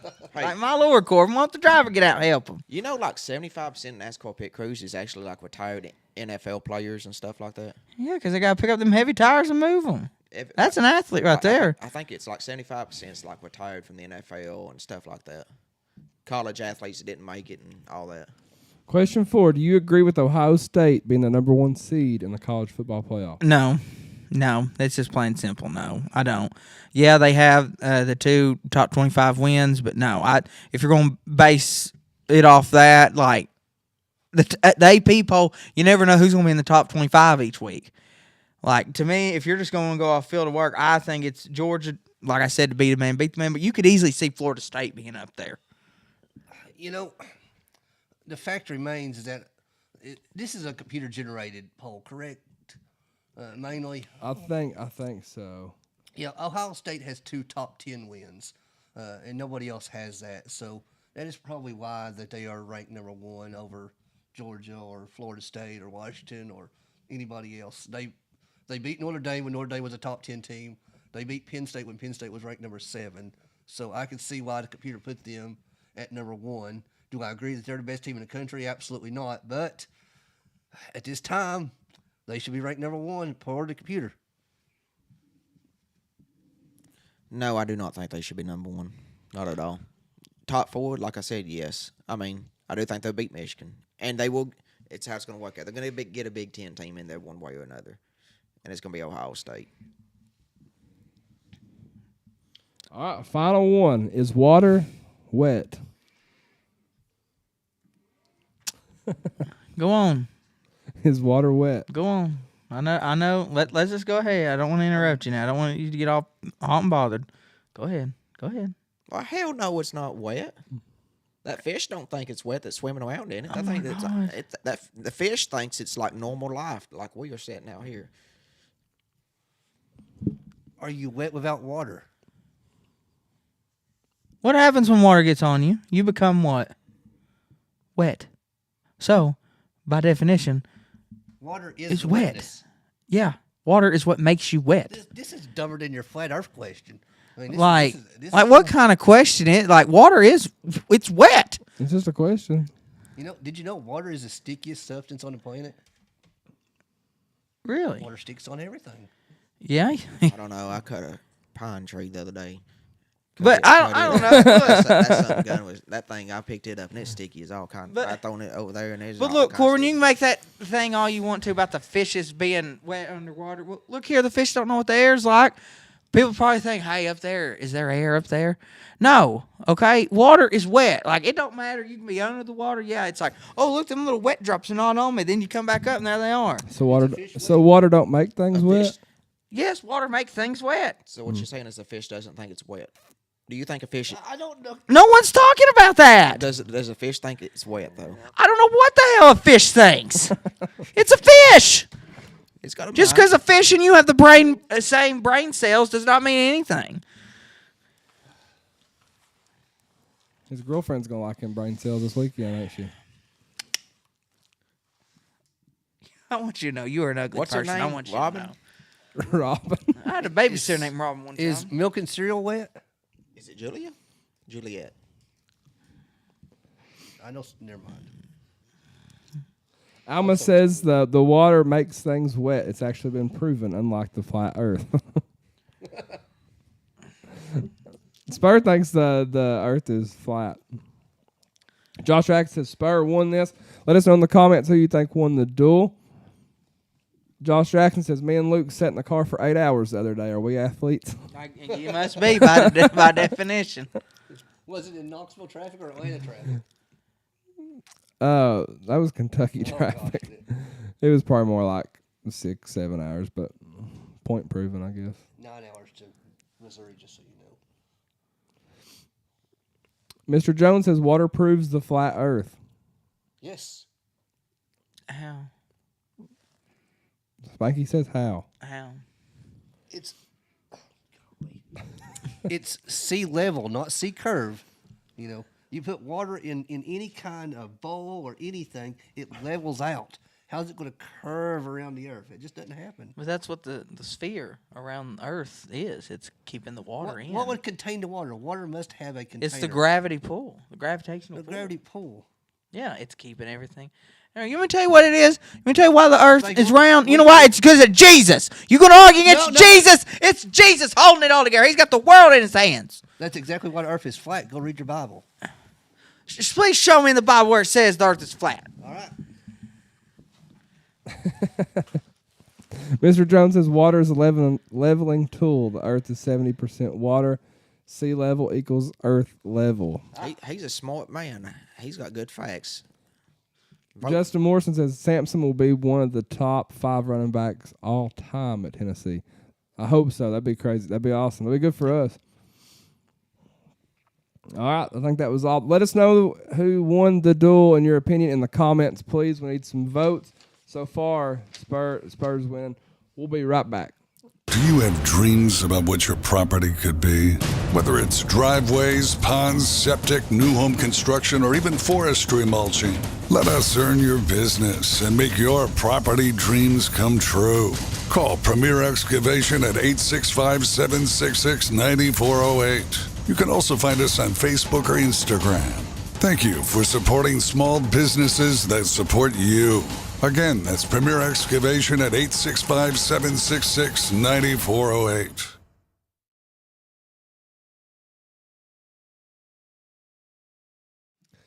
All right, and we're back.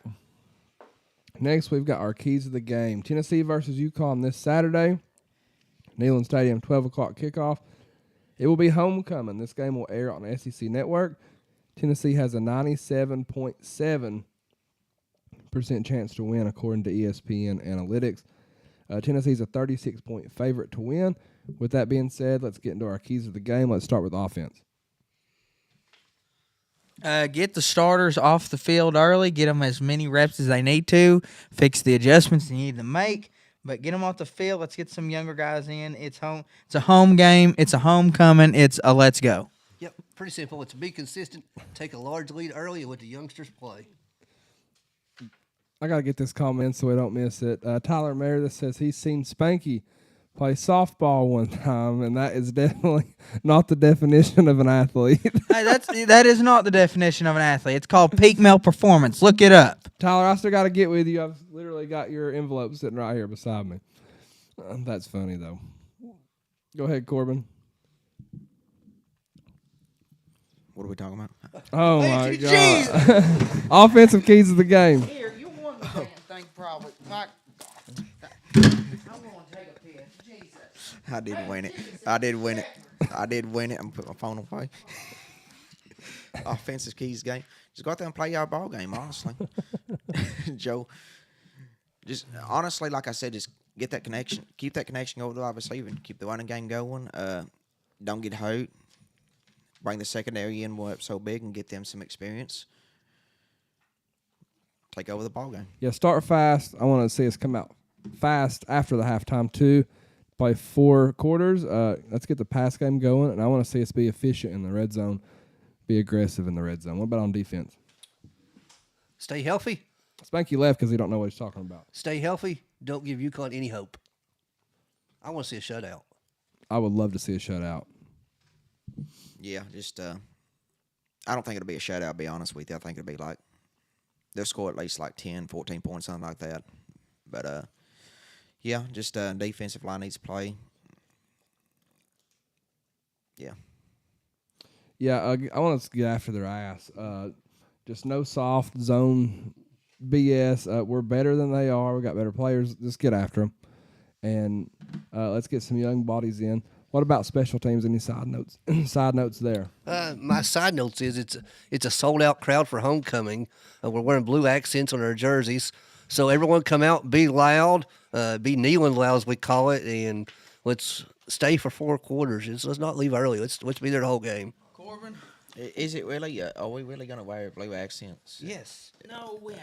No, We done it last year too. we're wearing blue socks for sure. It'll be blue Are you talking socks. about like accessories or Yes. accent on the jersey? No, blue. They call it accents. It's the socks and the wristbands It's and things like that. accessories. Oh my God! Accent Spanky. is the outline on the number.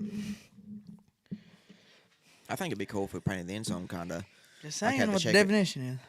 Honestly, I think if we check at the end zone like we usually do and just put the blue outline in around the whole end zone and all of them, I think that'd be pretty cool. I think Heupel should wear a blue hat. Yeah, the special teams just keep doing what we're doing. Hopefully, we see just some PATs and punt returns. Let's hit Florida, Alabama, Georgia, or other. We're going to change it up a little bit more this week, like we did last week. What we got, Spur? Oh my goodness! You're gonna give me 2 seconds, Luke. We're gonna pull it up. We have dumb laws in Connecticut. So this is some dumb laws that you can break in Connecticut. In Connecticut, it is prohibited people from playing Scrabble while waiting for a politician to speak. So Oh, no that's a good one. Scrabble while politicians are speaking. Dang it. Spanky, you need to listen to this one. A pickle is not officially a pickle unless it bounces. What? Well, I hate pickles, God. Yep. I do you bit. like besides hamburgers Look, and I pizza? bit into a pickle the other day. I went to McDonald's and asked them for 2 bacon McDoubles with no pickle and a McChicken. First, you eat the bacon McDouble with no pickle, then you eat the McChicken, then you eat the bacon McDouble. But I bit into a pickle and I about cussed. I was so mad. I hate pickles. I can't stand them with a passion. In Bloomfield, Connecticut, it is against the law to eat in your car. Oh God, I'd be in trouble. In Connecticut, you may not educate dogs. It is against the law to educate dogs. However, I do have an idiot criminal in Connecticut as well. You want to hear it? I want to hear it.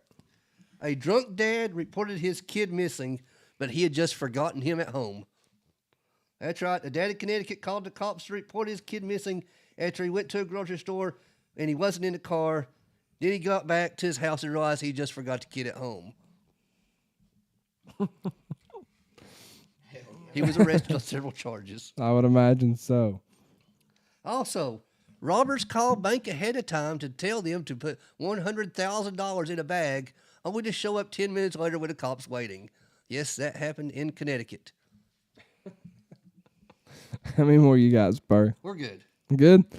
We got to start talking more about the Earth because we got it rolling in on YouTube about the comments about the Earth being flat. We're going to do a Flat Earth podcast before you know it.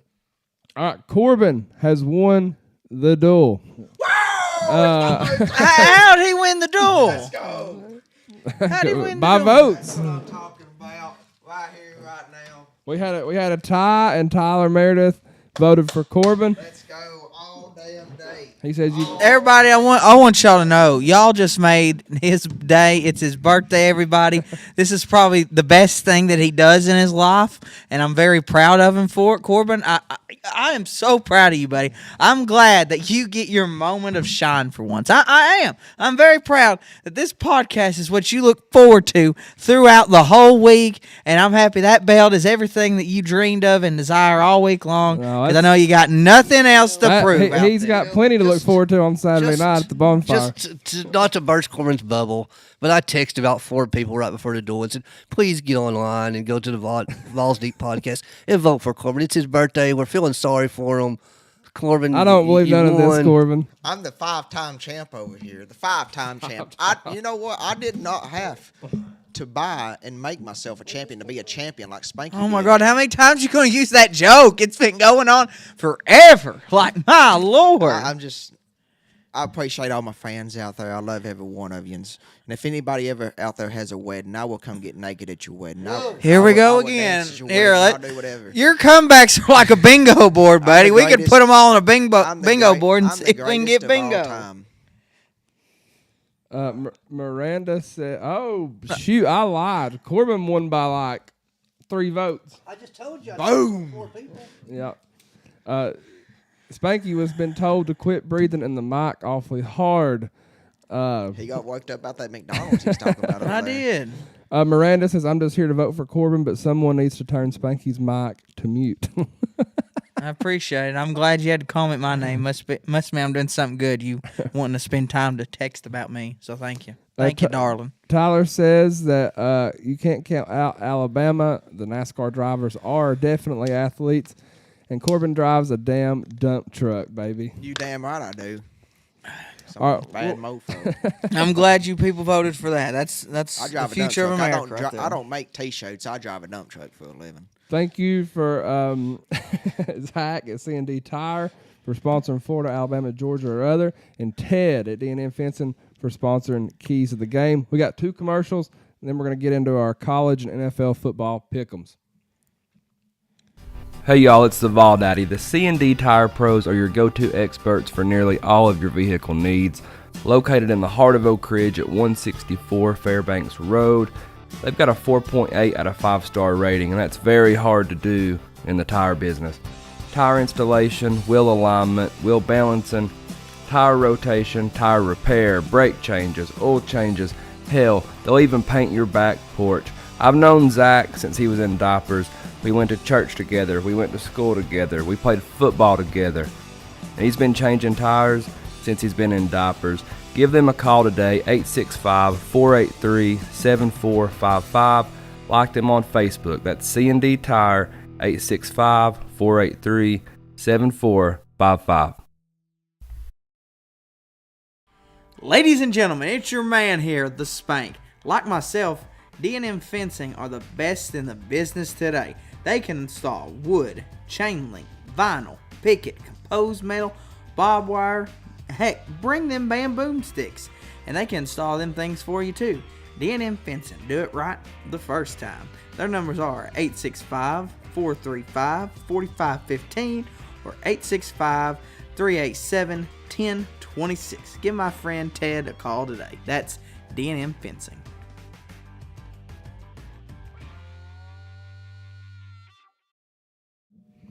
All right, and we're back. Next, we've got our college and NFL football pick'ems. Hit the comment box real quick.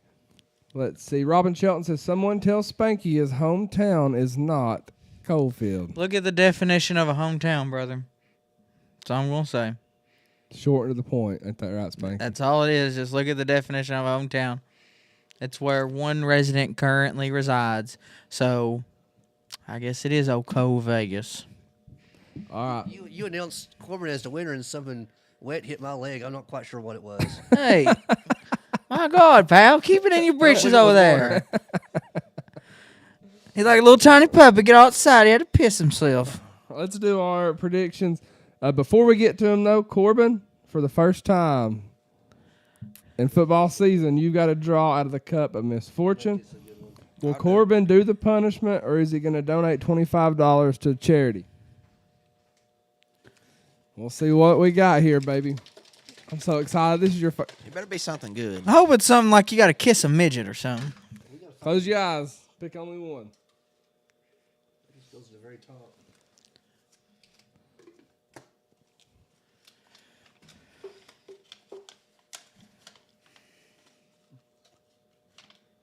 No, that ain't happening. What is it? I'll donate. Dye your hair orange. It's a You temporary ain't got much dye. of it. Temporary dye. It's a Much temporary. of my hair goes down like right here. Let's see how long that hair is, Corbin. It's a temporary stuff. No, I ain't doing that. Oh my God. I'm getting old now. I'm 28 years old. You know what? I'm starting to lose my hair. All right, Corbin's donating. Wait. I'm gonna be like Hulk Hogan before you know it. I will trade you this one for the Waffle House Challenger. Trade. Okay, I got a trade. I'll trade you. I'll do the Waffle House Challenge. All right, there we go. That's going to be a wild one. 24 hours. So Corbin's got to go to Waffle House for 24 hours for every waffle he I'd like eats. to know who's going to video it. For every waffle he eats, he gets an hour knocked off his time. Oh, that's- He'll be there throwing up and stuff. I will dye my That's hair simple. orange. That's simple. All right, and Spur's That's going to simple. dye his hair orange. Which game? Missouri? Missouri. All right, we got a trade. That's the first trade we've ever had, but we're doing it. We're gonna accept it. All right, me make sure we ain't got no comments real quick. No, we're See good. that? I say $25. There you go, buddy. Ryan Jackson says he'd kiss a midget gladly. Gladly. Now let's do Gladly. our predictions, and Spurs are going to tell you all about our giveaway. So our record so far, again, Corbin is 62-30 in first place. I'm 60-32 in second place, and Spanky and Spur are tied at 57-35. So game one, we've got Missouri at Georgia. I'm going to go with the Georgia Bulldogs in this one. Yeah, Georgia. I got Georgia. As much as I'd love to pick Missouri, I'm picking Georgia. Hope I'm wrong. Hope I'm wrong as well. I do too. I've also got Georgia, and I would gladly be wrong. Gladly. Game two, Washington at USC. Washington. Washington, I hope they beat them bad. Yeah. I hate to say it because I hyped USC up so much. Yeah, I'm glad But that to see- would I'm be a glad to see USC that thing to fall. do is be terrible the past 3 weeks and then just out of No, nowhere. Washington's defense is a lot better than. This is gonna be 3 straight losses right here. Washington. USC will be out of the top 25. Mm-hmm. They were trying to hold on, ain't they? Game 3, Kentucky at Mississippi State. I'm gonna go with the Wildcats in this one. Mississippi State got a lot of problems right now. This is a good game. I think Kentucky found something in their passing game against Tennessee, so I look for them to beat Mississippi State this week. Kentucky. I got Kentucky as well. So far, we're all the same. Game 4, LSU at Alabama. Like I said, Alabama is going to be a playoff team. Alabama. Now that we're out of the duel, I also think Alabama's a top 5 team right now, so I will take Alabama. So you're lying in the door. I said top 5. I didn't put them in the I'm top going 4. with Alabama. I'm the only one. I'm going to go with it. I got it wrote down. I'm going LSU. There you go. I like I'm it. going LSU. Game 5, Oklahoma at Oklahoma State. I'm going with the Sooners in this one. Little Take bounce back. Oklahoma as well.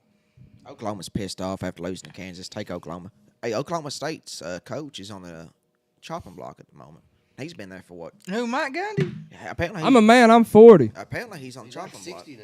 He's About been 20 years ago. he's been there for like what 30 years or something. I mean, it may be time for him to be gone from Oklahoma State. from what Nah, I'm no, he'll leave on his own terms. Mr. Jones and Alma, I appreciate the comments, but I cannot read that out loud because we're on Facebook as well. All right, game What'd he 6, say? Dolphins and Chiefs. This is an excellent game. This is just one of those where either team could win. I picked the Chiefs just because they were at home. I'm going to go with, I think this could be a good offensive game, but give me the Chiefs. Can I change my pick if I know if Taylor Swift's gonna be there or not? That's probably a good point. Give me the dang. She's going to be there this time. You know what? Give me the Dolphins. They need a big win. They lost to the Eagles a couple weeks ago, tough loss, and they need a big win. And Dolphins do get big defensive back. So. Yeah, 2 losses in a row for the Chiefs is tough, but sometimes that happens. I've got the Dolphins as well. Game 7, Commanders at Patriots. I'm going to go with the Pats in this one. You know, I like Sam Hunt or whatever his name is. Washington. I'm going to take the Commanders. Give me the command. No, I'd say, well, I hate calling them the Commanders, but give me the Commanders. They're actually kind of an underrated team. They're like a very mid team. Like, you don't know what they're going to do one week to another. So, and the Patriots just got awful at the moment. You got something to say, Spanky? We're going Commanders as well. Game 8, Seahawks Ravens. I'm going with the Ravens in this one. Lamar Jackson's lighting it up this year. He's done pretty well. But I'm going to go with the Ravens. Ravens are looking really good. They're peaking right now. I take the Ravens to win this one, even though Seahawks not a bad team. No, they're not. Yeah, give Geno Smith credit. I will give him credit. He has done more than I've ever thought he would do. What is the Seahawks, 5-2 right now? Yeah. Give me the Seahawks Oh. at 6-2. I've got the Ravens also. Game 9, Cowboys at Eagles. Give me the fly, Eagles fly. Yeah, give me the Eagles. This is a good game. 5-2 Cowboys. What is it? 6-1 Eagles. Really good game. Eagles. I think the Eagles win. Cowboys just ain't as good. I've got the Eagles also. I took the Eagles. You know, they're going to be the Titans of the North now. So they got the Titans' best player on offense from like a couple years ago. Now they got the Titans' best defender. So yeah, take the Eagles. I've got the Eagles. Game 10, Bills Bengals. I'll always pick the Bills for old David Stewart. Oh, I like the Bills, but I'm taking the Bengals on a little mild upset. Joe Burrow's playing much better. Give me the Bills. Josh Allen's played some phenomenal football the past couple weeks. I've got the Bills also. I actually changed mine. I'm going to go with Bills. Total number of points scored, Tennessee versus UConn. 50. 50, that's it? Tennessee 50, UConn nothing. I got 56-3 Tennessee, so 59 points. 59 for Spur. 52-14. Making it 64. Yeah, 64. No, 66. That's 66. So we do It's my math. 66. Well, I got 52. I'm wrong with 72. That was my prediction. What So I what? You just can't go over to get it right. Like if you go over. Closest in general. Okay. Yeah, we're tied. I didn't know if it was a Price is Right rule. If you're tied. All right, Spur, let the listeners know one more time how to enter in this giveaway. Hey, we're actually going to put these games on Facebook this time, so y'all go to the Vawls Deep Facebook page, comment on who you think's going to win these games, and make sure tiebreaker is going to be the total points in the Tennessee-UConn game. We know everyone would pick Tennessee to win, so we just want total points for Tennessee versus UConn. Again, it has to be on the Vawls Deep podcast Facebook page only. Do not comment on my personal one or Luke's personal one or Corbin's personal one or even Spanky's personal You one. can if you want to. Help me get likes and We're talking comments. about not OnlyFans. We're talking about Facebook. Well, I know you gotta get not everybody gets to put a DM simple post. Spanky. Look, not DM everybody gets to put a simple post out to get 200 likes and 300 comments, and then you got me over here gets 20 likes and probably maybe 10 comments, and you get Corbin who gets 2 likes and 0 comments, and one of them likes I don't know what he's himself. talking He's complaining about last night. When he posted the picture, I posted the same picture of mine. I got like 400 likes, and he's got like 15. Maybe I should need to get that blue check mark. I told you to be the damn Vawl Elvis Yeah, you did. or the Nature Vawl, but what'd you do? You Well, that one guy you took screwed it up. down No, in yeah, Alabama. you could have had it. That was 7 weeks in. I think the Spur needs a blue check mark. I'm going to figure this out. You do. All right. Thank you all for listening to us, whether it's live or after we R.I.P. Bobby Knight, everybody. public. Yeah, that is a good point. We forgot to say that he did pass Yep. away. I missed that. Yeah, I did. He sure did. No more throwing chairs in heaven. Okay. Tony Vitello will throw a baseball back at the dugout from the other side of the field. He threw a bat one time. You know, I heard something. Deion Sanders is going to be Colorado's baseball coach as well. I wouldn't believe. I believe Heck it. yeah. I believe Might it. as well do basketball while he's at it. Yeah, why not? Oh yeah, look at him right now. He's already searching for. Luke's wheels turning on that one. He actually believed me for a second. I always believe you. I don't know why. He's looking for merch that says Colorado baseball on it as we speak. Look at he's over there ordering a Colorado baseball shirt right now. I ain't. All right, thank y'all for listening to us, whether it's live or after we publish our live. We'd love to hear from you. We're growing fast on all our accounts, so stick with us. And Hey, we'll be in lot 9 before the game, so come see us. yeah, we'll be on lot 9 Saturday. We'll probably get there around 7 or 8 or something, and we'll have some fun before. Oh, hey, kickoff. the Santa Clauses is going to be on Disney Plus. Oh dear God! Season